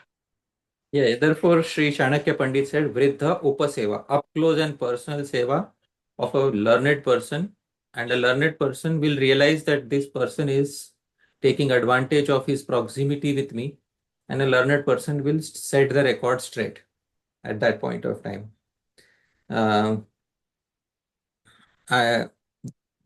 When the first Vrajamandal Parikrama, 84 course Parikrama started, the Babaji who started that formal 84 course Parikrama, so he had one very dedicated servant, and that dedicated servant was always accompanying him, was always his close assistant. And one fine day, the Babaji, the entire Parikrama party was there in front of everybody. The Babaji called his servant and took a stick and hit his servant in front of everybody. The servant was extremely humiliated and could not show his face to anybody.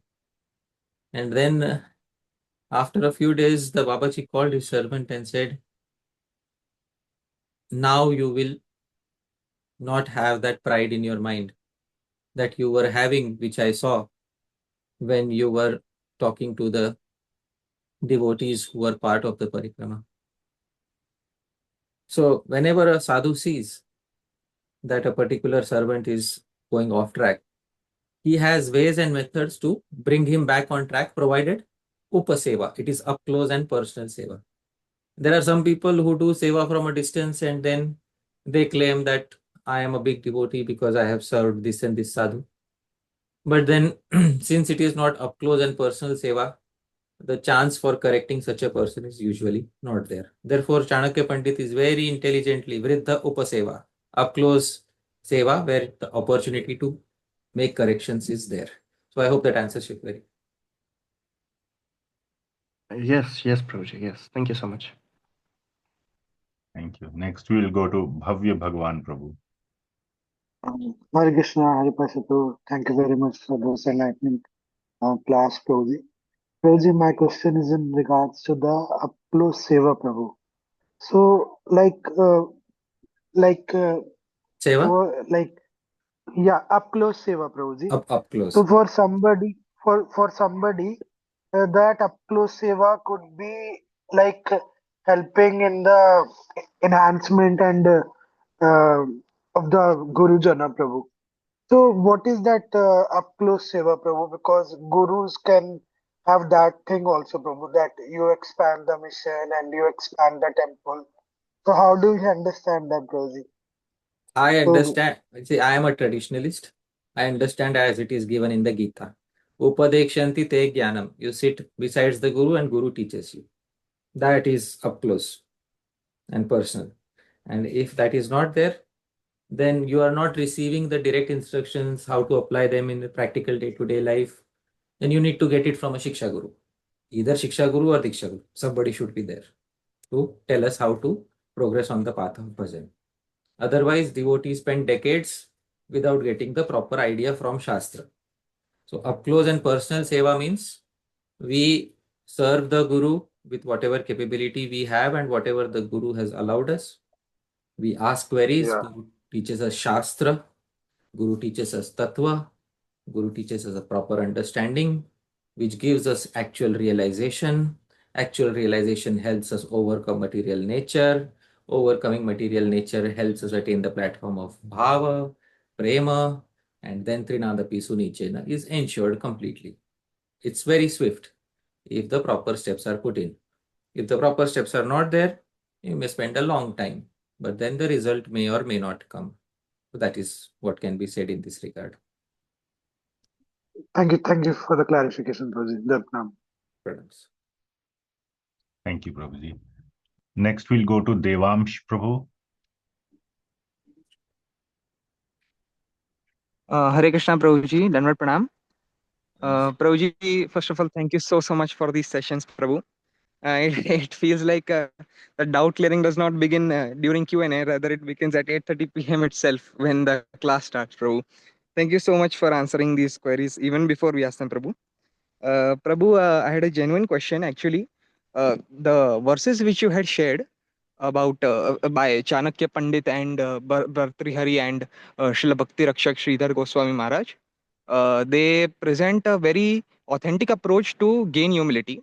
However, Prabhu, it is often brought to our ears that until we gain true humility, we should fake it, as in, we should still present ourselves as humble, even when we have not reached that higher humility stage. So, just so that we get the sanskaras, and when we possess those sanskaras, then it will help us in gaining humility. So, how do we understand this, Prabhuji? Frankly speaking, the previous acharyas are not in favor of this. They are not in favor of faking any sort of humility, because there was a patrika called, there was a book called Gaudiya Prabandhavali.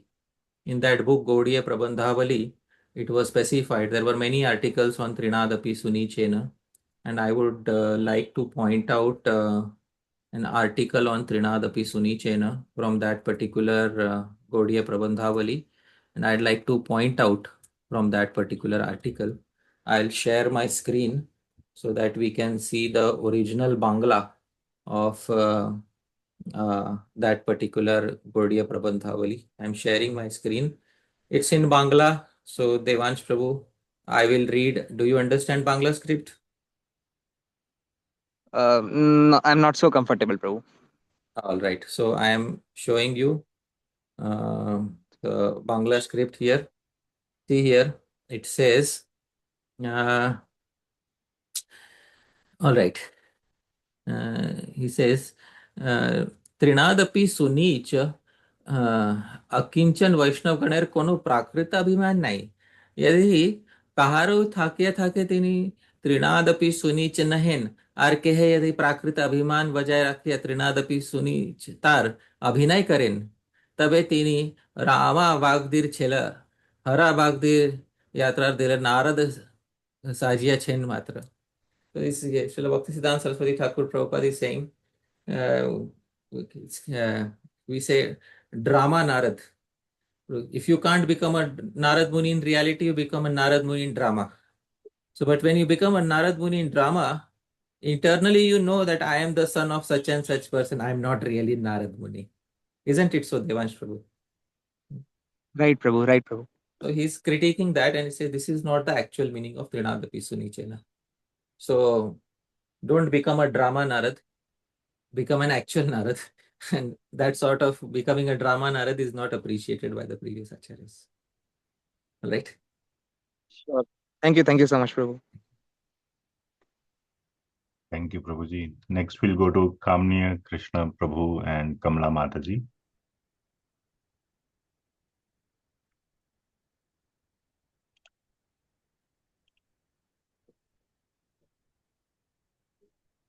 You are unmuted. Hare Krishna Babuji, Dandavat Pranam. My humble obeisance is at your lotus feet. Dandavat Pranam to Param Karuṇā Prabhu, all the Vaishnavas. Thank you so much, Babuji. Let me express my gratitude for a few seconds, because when I read this tṛṇādapi sunīcena first time, and I read the translation, trust me, I left the hope that I will able to chant anytime, because all these criteria, right?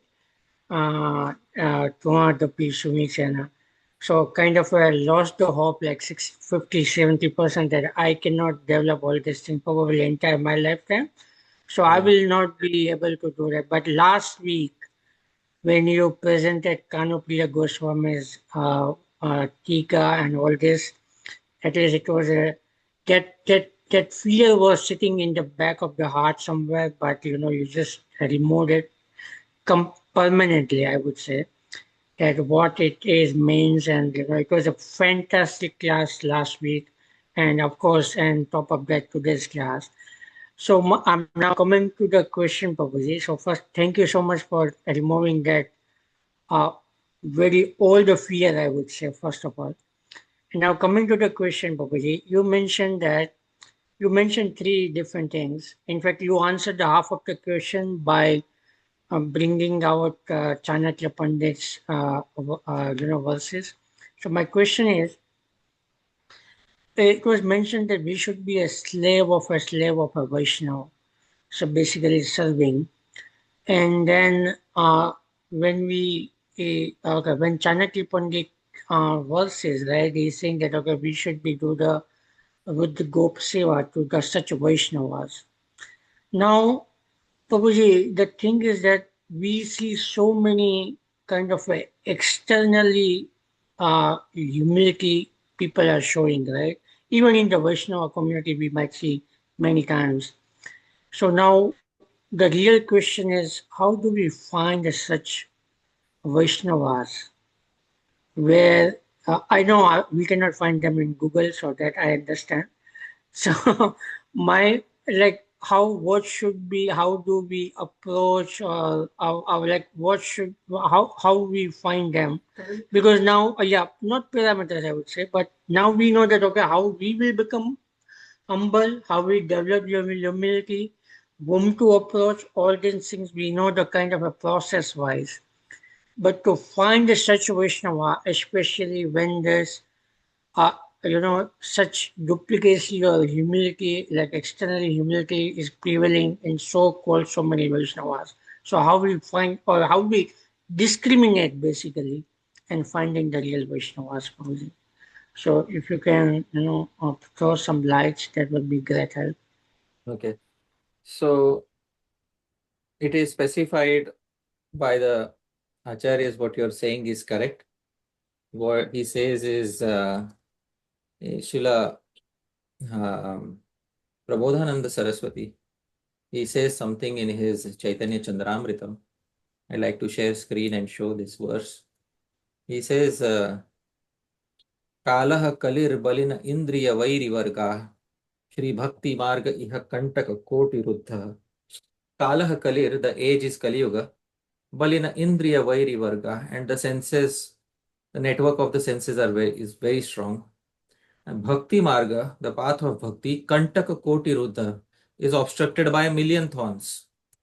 Even the path of Bhakti is obstructed by a million thorns. Million is the same, million doesn't mean literally million, but there's so many thorns on the path of Bhakti. It is obstructed. And when you are in a society and you have so many devotees and they have all come with their baggage, and some of them you may find having qualities, they may be trying to show externally that they are humble, but they may not be. So what do? The most essential thing is, even if most people in the society are not acting according to what Shastra recommends, do we want 100% pure, unadulterated, 24 karat gold or not? That is the main question. And what price are we willing to pay for it? If you are willing to pay the price, and the price will be some sort of a sacrifice. Those who are willing to sacrifice, they will get. And those who are not willing to sacrifice, they may not get. Because no good thing in this world is obtained without sacrificing something. There's nothing in this world which you will attain without sacrificing. People speak about maintaining a balance between material life and spiritual life. Look at the previous acharyas. They were not in a mood of maintaining balances. They were prepared to sacrifice and sacrifice whatever is needed. Srila Vishwanath Chakravarti Thakur, I'll just specify something from his personal life. I try not to get into the personal lives of the previous acharyas, but it's a very instructive story. See, he was born in Bengal, and at a very young age, they got him married, maybe around 10 or 11. They married him off.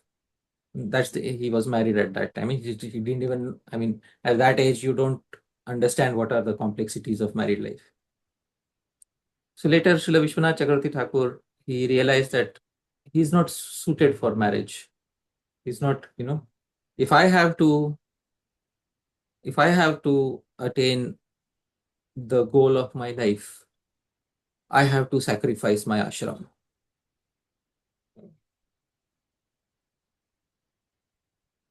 Now, if in the name of practicality, if you would have said, oh, let's be practical, you can also sacrifice your ashram when you're 50 years of age. Why not live through your ashram and then sacrifice when you're 50 years of age? But then he would have lost 40 years of his life. And he's not prepared to do that. And there's also a risk in sacrificing your ashram at a young age. So he took that dual risk and he sacrificed his ashram and one day ran away from his home. I'm not advising you to do something like that. I'm just telling you that this is the sacrifice that he had to do. This is his sacrifice. Somebody else's, Sri Raghunath Das Goswami's sacrifice was different. He had to run away from his relatives.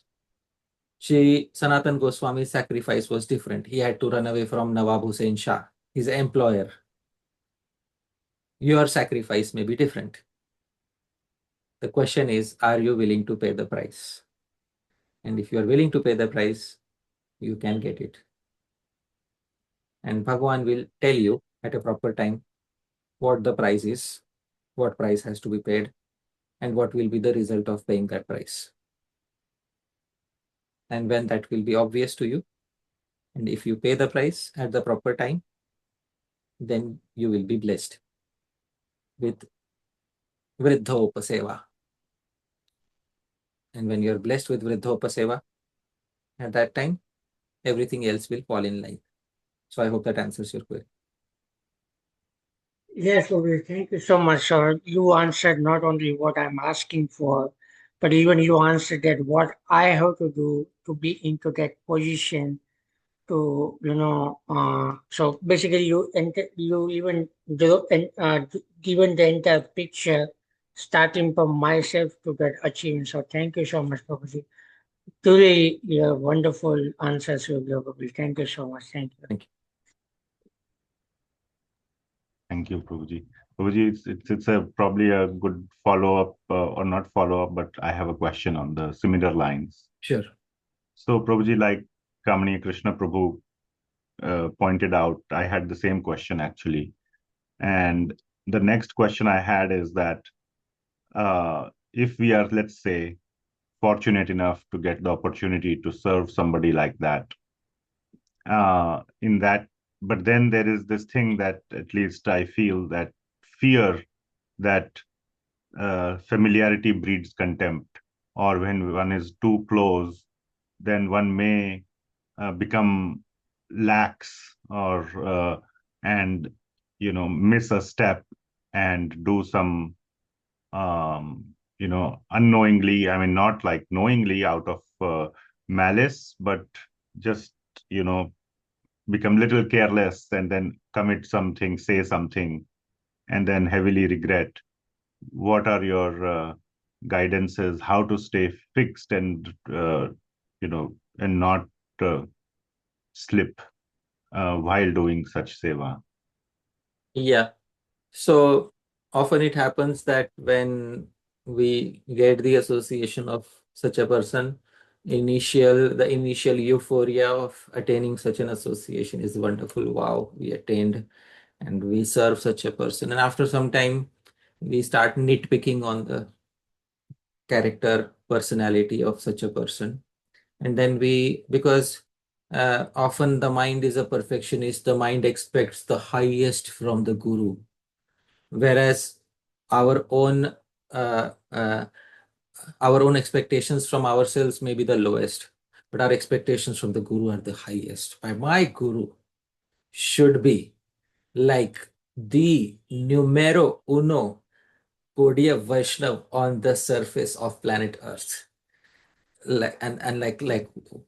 and what sort of a disciple are we going to be?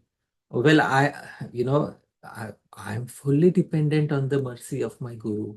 So I can be as fallen as needed because I can always take the shelter of the mercy of the Guru. So this is where uh, it is this tendency creeps in us that we start seeing faults in the persona of the Guru. And therefore, it is whenever that starts happening, it is important to um, uh, take a temporary break, temporary leave, and come back after some time. It's important to suffer in the material world for some people, because unless they suffer in the material world, they don't understand the value of what they got. It's very important. And what is the realization of a devotee who has risen above all that fault finding, who has risen above all of that? What is the realization of that devotee? I'll show you a verse from Hari Bhakti Vilas, a very nice verse. And this verse is like one of the best verses that I have seen in the context of Guru Tattva. I will share this particular verse. This is the fourth Vilas of Hari Bhakti Vilas. It's verse number 359. It says Aditya Purane. In the Aditya Puran, it says, Avidyo va savidyo va gurureva janardana margastho vapya margastho gurureva sadagatihi. Avidyo va savidyo va. Whether my guru has knowledge or doesn't have knowledge. Whether my guru has knowledge or doesn't have knowledge. Gurur eva janardana. My guru is Bhagwan for me. Bhagwan's representative. Margastho vapi. Sometimes he may be seen speaking in a way that is on the correct path. Amargasto. Sometimes he speaks as if he's on an incorrect path. Gurur eva sadagati. I'll never leave him because that is the love I have for my guru. Now, this should not be done with a Kanishta Adhikari Guru. This should not be done with a Kanishta Adhikari Guru. For an Uttama Adhikari, Mahabhagavad Guru. Avidyova, Savidyova. Sometimes he knows all the verses in Shastra. Sometimes he seems to forget the verses in Shastra. Guru Reva Jana. For me, he is my Bhagwan. Margastho Vapi Amargastho. Sometimes he speaks according to the correct path. Sometimes he seems to speak something which is not according to the correct path. Guru Eva Sadagati. Finally, he is my shelter and refuge. When that level of dedication is there, then we know that we're not going to take the Guru for granted. And at that point of time, we learn to neglect the faults, the apparent faults of the Guru. We become broad-minded enough to neglect the apparent faults of the Guru. And we understand, like in the 11th canto, the Avadhut Brahman Shri Dattatreya made 24 Gurus. Now, each of those Gurus has so many faults. But did the Avadhut Brahman look at the faults of those Gurus, or did the Avadhut Brahman pick up that particular quality from those Gurus? What did that Avadhut Brahman do? He picked up the qualities. No, he should have started fighting with every Guru. Why are you not the Uttamadhikari, Mahabhagavat, Vaishnava, and why? He did not do like that. So don't try to become, once we accept a Guru, we should not try to become the Guru of the Guru. Like it is my job to chasten my Guru. This sort of a mentality, when it enters into us, we understand that we have, Srila Prabhupada used to call it Guru Mar Vidya. Guru Mar Vidya means you learn something from the Guru, how to use bow and arrows, and then you use the bow and arrow against the Guru. So there are some devotees who learn from the Guru and then they hold the Guru accountable against the same standard. So that's Guru Mar Vidya. So that is something which should not be done, especially with an Uttamadhikari, Mahabhagavat, Vaishnava. They are allowed certain freedoms and flexibilities. Sometimes they may speak something which may be illogical or may not be according to Shastra, but they have achieved bhav and prem. Everything is okay. So let's learn to neglect the small inconsistencies that we see in their behavior, because let me tell you, once such a person disappears from the planet, oh my goodness, we can't imagine the amount of vacuum that is created by the disappearance of one such person. It is called Yuga Ant, the end of a Yuga, when such a person disappears from the planet. Yuga Ant. So unless we have that realization, we should not try to associate so constantly. Keep some distance, see the material world, and see how separation from the Guru and suffering in the world outside teaches us. Then we can appreciate easily the position of such a Guru. Right? Wonderful, Prabhuji. Thank you so much. Thank you. Next, we'll go to Krishna Patra Prabhu. Hare Krishna, Pranam Prabhuji. Am I audible, Prabhuji? Yeah, you're also visible. Prabhuji, today's class is very, very nice, Prabhuji. Thank you so much. Prabhuji, my question is how to behave with those Vaishnavas who criticize our Gurujanas, because you in the presentation you cited the example of Chaitanya Mahaprabhu who attacked the Yavan, and also other examples. They are not Vaishnavas, but today it is not possible to recognize like all of the symptoms of Vaishnavas they carried, like they execute the limbs of bhakti like archan, jap, and they criticize our Gurujana also. Like how to behave with them, how to be tṛṇād sunīcena. Right. Please. So if their criticism is a private criticism, and there was a verse quoted that if you can leave the place, that is best. There was a verse quoted, Nindam Bhagavata Shrinvam Tatparasya Janaseva. If you leave the place, that is also good. If the criticism is going public and it is getting louder and louder, and now if there is a need to defend the Guru, you can also try to do that, but to a certain extent, because there are some people who thrive on controversy. In Sanskrit, it is called Kalaha Priya. You know what is Kalaha Priya? They love a good argument. They love a good fight, and they invite you to fight with them.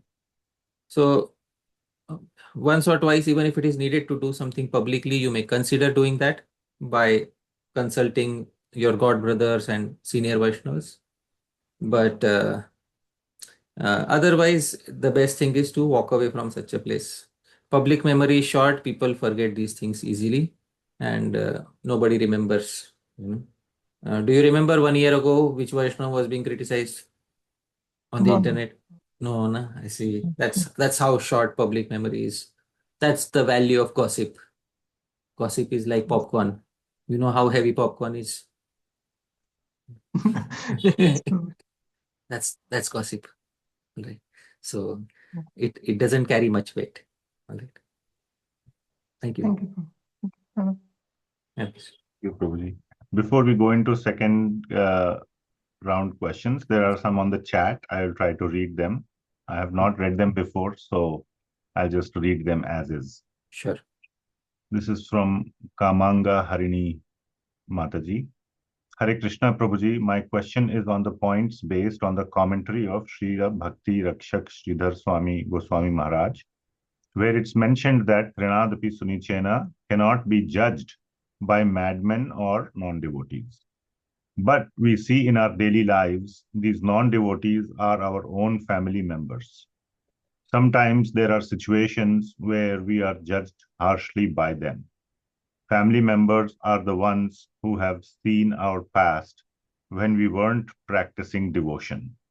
But now, since we are practicing, it is somewhere unable for them to digest the fact that we are trying to change old habits. They immediately judge us in the times of disagreement when we slightly raise our voice against wrongdoings. At times, it also gets nasty. Even a slight change of mood makes them judge like, oh, this is what you're learning? Is this what a devotee is like? Yeah. What is to be done in a situation like this, as it is very disturbing mentally? All right. So one should understand what the acharyas think of such a perspective. Srila Bhaktivinoda Thakur quotes a verse from Nama Tattvaratnamala.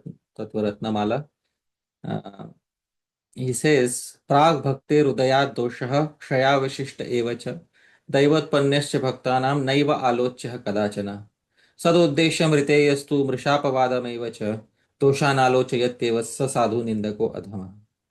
three types of faults of devotees. First, those that were seen in them before bhakti arose in their lives. Srila Bhaktivinoda Thakur clearly highlights this fault. He knows there are faults in people before they took to the path of bhakti. Second, those faults that are remaining in them in minor degrees as they are being cleansed through bhakti. And third, those rare faults that arise accidentally due to providence. These three faults should never be deliberated upon by anyone, including a family member, at any point of time. This is what Shastra says. Anyone who deliberates upon these faults without a genuine reason or simply for the sake of spreading rumors should be understood to be a despicable critic of the sadhus. Now, you don't have to show these verses to the family members and tell them that, you see, you are a despicable critic of the sadhus. All right. So this is for our understanding, to stabilize our mind, that Shastra does not permit digging old graves and bringing out skeletons from the past. Shastra doesn't permit that. Shastra doesn't look upon it in a very positive manner. But some people, family members, have the tendency to do that. And there was a story in Upakhyane Upadesh. If I remember properly, there was a story in Upakhyane Upadesh by Srila Bhaktisiddhanta Saraswati Thakur. I will specify this particular story. This is, I will share my screen, and it's a very simple story by Srila Bhaktisiddhanta Saraswati Thakur.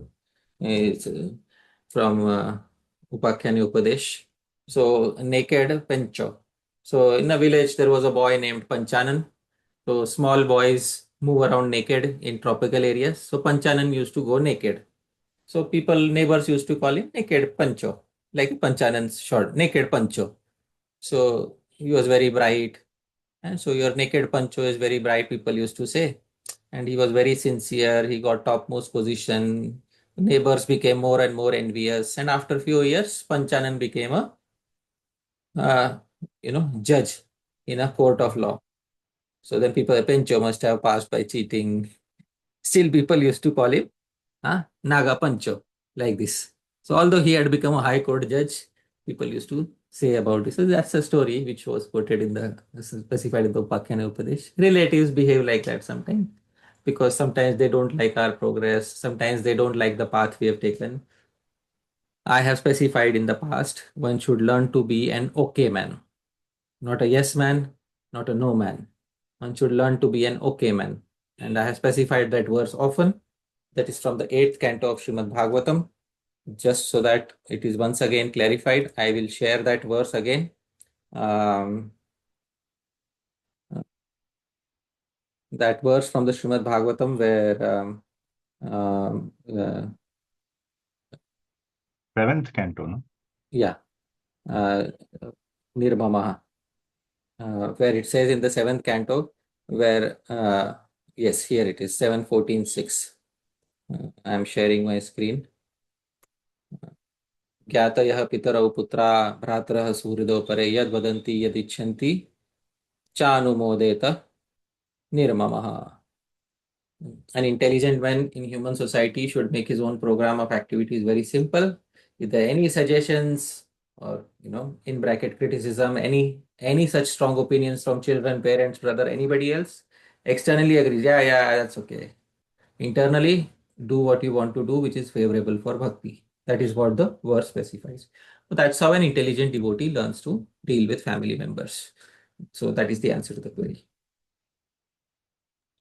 Wonderful. Thank you, Prabhuji. Next, we have a question from Jay Nitai Prabhu. He says, Hare Krishna, Prabhuji. Dandavats. How to tolerate the obstacles that we face in preaching due to the enviousness of other devotees who try to stop the activities? Yeah, of course. Sometimes there may be other devotees or other groups who may try to stop these activities. What is in our hand is we do our sincere effort. Bhagwan gives the result. And don't worry so much about people getting envious. And believe it or not, I've seen n number of times people telling other people, that to remain cautious of this group, remain cautious of this Vaishnava. In the end, these things don't work. they don't have any long-term effect. Spreading rumors is like, eating popcorn. It doesn't have long-term effect. That's what it is. Right? So keep doing your effort. Keep doing your effort. And sincere effort. Ultimately, people who want to distract you will not be able to stand in front of genuine effort. That is the answer to the query. Thank you, Prabhuji. Okay, next one is a question by Rohini Nandan Prabhu. My pranams Hari Parshad Prabhuji and all the assembled Vaishnavas. Thank you, Prabhuji, for another wonderful session. Amazing points by Srila Bhakti Rakshak Sridhar Maharaj. Prabhu, when we look at the translation of Vriddha as learned elderly, I am assuming being learned is the primary characteristic and elderly in age is the secondary characteristic. Yes. If not, does it have to satisfy both the conditions, being learned and elderly? No, it is Vriddha means he's Vigyan Vriddha. He's learned in elderly in experience. That is the primary characteristics. Shri Shukadeva Goswami is Vriddha. He's Vriddha. That is what Shri Shukadeva Goswami is. So that is the answer. Yes, Prabhuji. Yes. Another question from him. Do we understand Srimad Bhagavatam 10:14:8 Tattenukampam samikshmano verse in the same light as we understand this tṛṇād sunīcena verse, where we endure or tolerate reactions to our past misdeeds as long as they are inflicted upon us personally, but when the negativities are directed to our Ishta or Gurujanas, we should stand up and take proper action. Yeah. If it comes against us, there is a way of dealing with miseries that come against us. I'll probably take it up in the next session. tṛṇād sunīcena is good when we cultivate it. tṛṇād sunīcena is also very good when it is imposed upon us by Prakriti. That is another aspect of tṛṇād sunīcena, which we have to look into. There is tṛṇād sunīcena by self-cultivation. To a certain degree, we can try to do that. But then there is tṛṇād sunīcena, which Bhagwan gives and which Prakriti gives. And when that happens, oh my goodness, I would like to dedicate a session to that specifically. We'll try to take up that discussion in the next session. So maybe Rohini Nandan Prabhu will have to wait for one more session to, get a detailed answer to that. Yes, Prabhuji. Wonderful. Prabhuji, there's another question by Advaita Prabhu. Many world religions have their sacred objects, be them a scripture, a sacred site, a place of worship, or followers.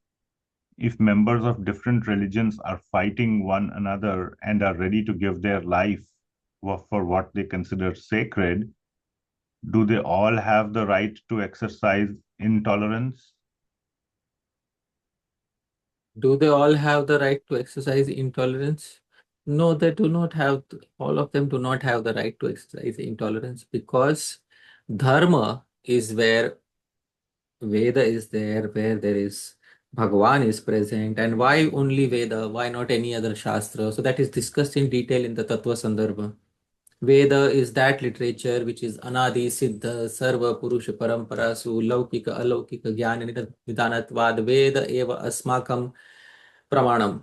Sri Jiva Goswami says in the Tattva Sandarbha why Veda is specifically highlighted. Vedic religion stands out from all other forms of recent religions. Why Vedic religion is original, eternal, and it is the original system given by Bhagavan. So once you understand that, then it is easier to understand why only Vedic dharma is that dharma whose guidelines should be followed and which will be beneficial to all living entities, also to the aggressor. So that is what can be said in this regard. Thank you, Prabhuji. Then we'll go to, we'll take the question from the live audience. Ajay Krishna Prabhu.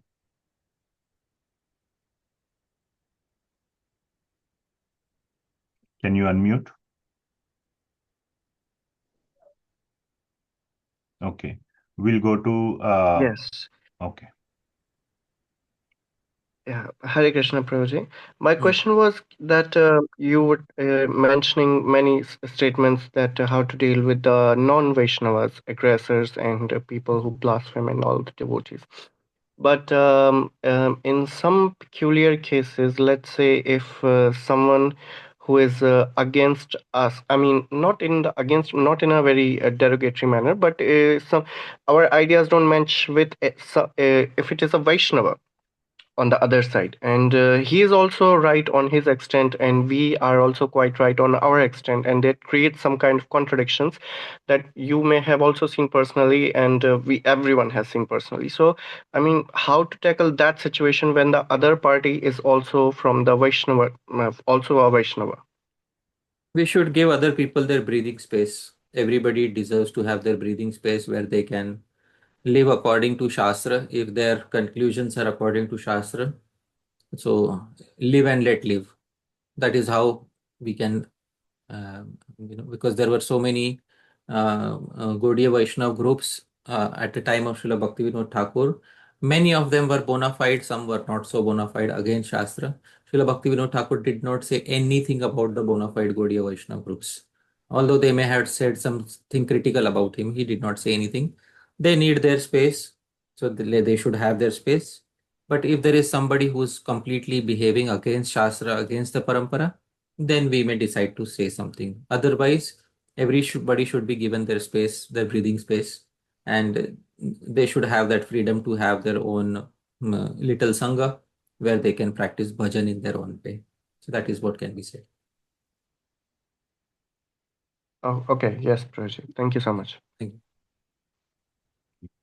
Next, we'll go back to Kamniya Krishna Prabhu. Hare Krishna, Koti Koti Dandavat Pranam Prabhuji. My humble Okay. obeisance is acceptable to speak of all the Vaishnavas and Vaishnavis as well. Thank you so much, Param Karna Prabhu, for hosting us. And thank you so much, Prabhuji. This was again yet another wonderful, wonderful session. We're learning so much, and really, really thankful to you. And words cannot express our gratitude. Every day I think about what I'm learning.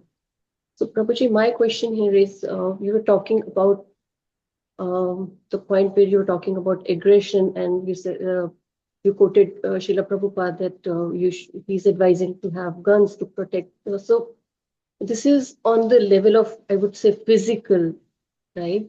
But what about the psychological point of view? Because here, at one point, either you have an option to protect the Vaishnavas, and on other hand, the price for that is you're losing your peace and tranquility. So how are we going to choose which way to go, Prabhu? Like, where shall we go from here? No, events like attack on a temple, etc., are not usual everyday events. They happen once in a while. So once in a while, taking anxiety for Bhagwan is also very good. There's nothing bad about taking anxiety once in a while. But if it becomes like a daily event, like you're having daily mental anxiety, then you can consult the senior Vaishnavas as to what to do. But it's a once in a blue moon event, anyone will volunteer to take anxiety. So that is what can be said about this. All right. Thank you. Thank you. Thank you so much, Prabhuji. Hare Krishna. Thank you, Prabhuji. Prabhuji, we'll go back to questions on the chat. There are a few more. Yeah. This is from Bhakti Praveena Mataji. My pranams, my gratitude for this sobering talk. I personally struggle with faking humility due to fear or due to desire for respect.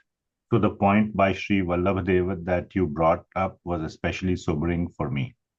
Prabhu, sometimes we see that all seva for the elderly learned person goes through self-appointed managers.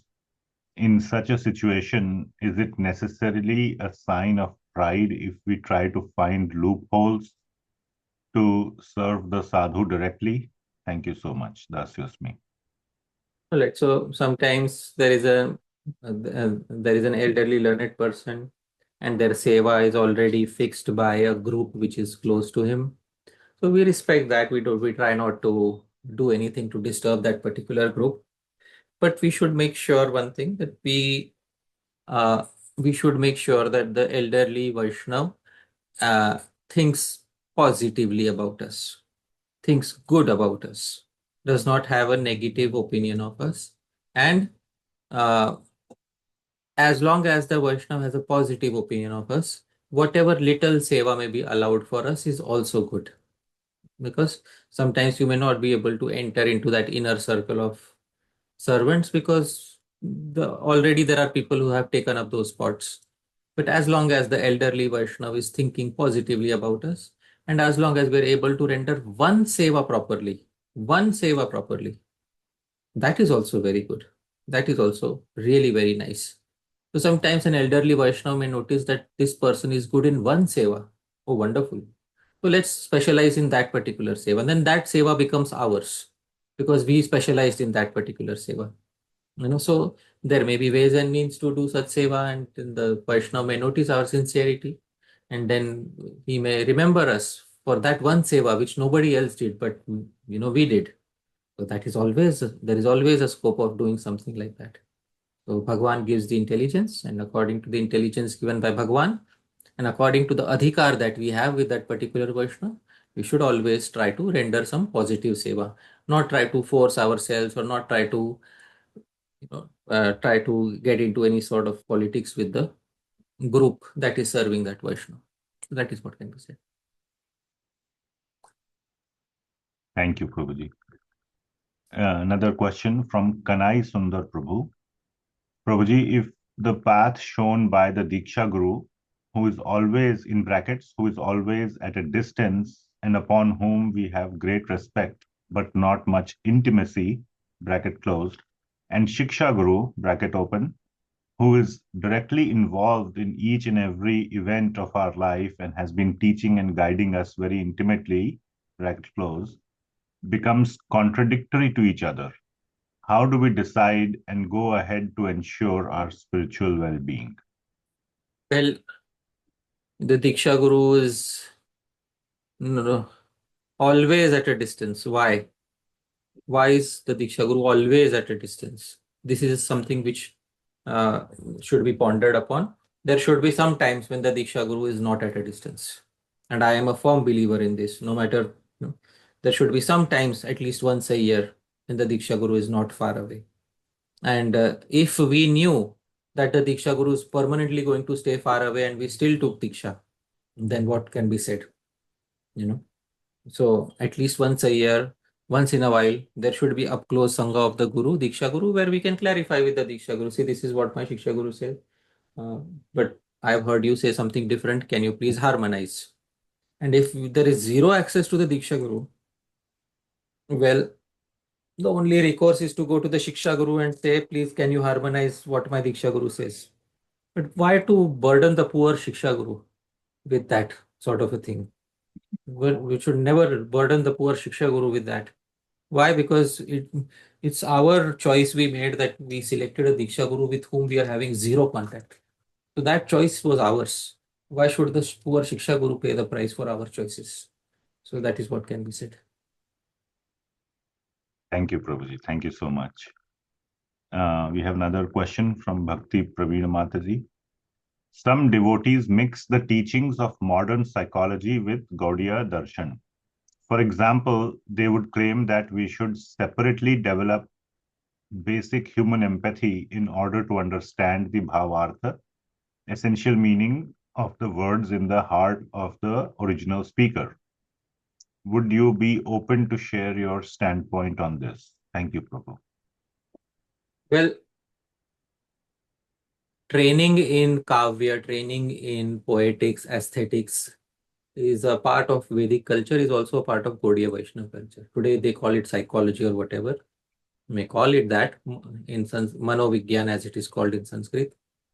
But a person who is trained in Kavya, a person who is trained in Nyaya, a person who is trained in Mimamsa, they already have their psychology developed to such an extent that they, especially a person who is trained in Kavya, is it's easier for them to become sahriday, like-minded to a person who is speaking kavya. So when there are options available within the Vedic paradigm, why would you like to go outside and search something which is outside of the Vedic paradigm?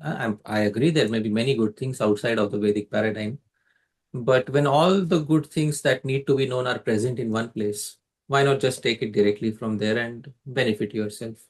There may be some devotees who may be required to study psychology because they are going to a university. That's all right. But if it is not a part of a university course, might as well just directly learn Vedic aesthetics and uh, uh, become Sahridaya. And becoming Sahridaya also is part of it is also from previous lives. प्रतिभैव श्रुताभ्यास सहिता कवितां प्रति हेतुर्मृदम्बु संबद्धां बीजमाला लतामिव. Pratibha is talent from previous lives is also required. If that is not there, then it cannot happen. So there is a verse in Sanskrit which I have seen. I would like to point out. Vakta Dasha Sahasreshu. This is a nice verse. Shateshu Jayate Shurah Sahasreshu Cha Pandita Vakta Dasha Sahasreshu Data Bhavati Vanava. So I will show this particular image. It's a very nice verse. I am sharing my screen. Shateshu Jayate Shurah. One in 100% is brave. Sahasreshu Cha Panditaha. Wise person is 1 in 1,000. Vakta Dasha Sahasreshu. A good speaker is 1 in 10,000. Data Bhavati Vanava. While a good charitable person is rarest of the rare. So it is not something which happens simply by the ability of this life. It requires previous merit. And I've always said that it requires previous merit. So that is the answer to the query. Thank you, Prabhuji. Prabhuji, one more question from Bhagavati Vasudha Mataji. Hare Krishna, Prabhuji, my pranams. Thank you so much for this wonderful session. Question: when there is some correction to be mentioned in organization in devotees, sometimes affecting the seva, it was advised, you do not have to do it, someone else will do it. As it is not our duty to clean the organization, so just do your bhakti and avoid the mindset that I will change the things and clean. But today with this verse, felt that when needed to speak and correct is the real humility. Can you please explain when to do what? Is it with aggressors and non-devotees only? See, with mainly the verse is violence that was specified today was mainly against aggressors, especially aggressors who are non-Vaishnavas. In a Vaishnava society, as I specified, it is best to leave the place where some nonsensical discussion is going on. That is the best thing. However, if there is something very sinister or something against our Guru Janas, optionally we may want to take a stand once or twice, and I don't advise anything beyond that. So that is what can be said. And somebody has appointed us, if somebody has appointed us in a management position where we have to do the corrections, then as a seva we can do it. But otherwise, still, I would say if it is not your seva, then just the best we can do it. If there is any fault, we can point it out to the managers who can deal with it. So that we have done our duty. So that is what I can say. Thank you, Prabhuji. Thank you so much. So that brings us to the end of our Q&A portion. And I will give permissions to everybody and also to remind some devotees already mentioned. Tomorrow is a very special day for Prabhuji. No, it's not. It's one of the 365 days of the year. It has 24 hours and there's nothing special about it. All right, Prabhu. Okay. Well, for you, it may not be special, but for us, it is a special day. I'll put it differently. And so if devotees want to unmute and share their appreciation and gratitude for Prabhuji and wish him a very happy birthday, then they can do that. Thank you, Prabhuji. And from my side, wish you a very, very, very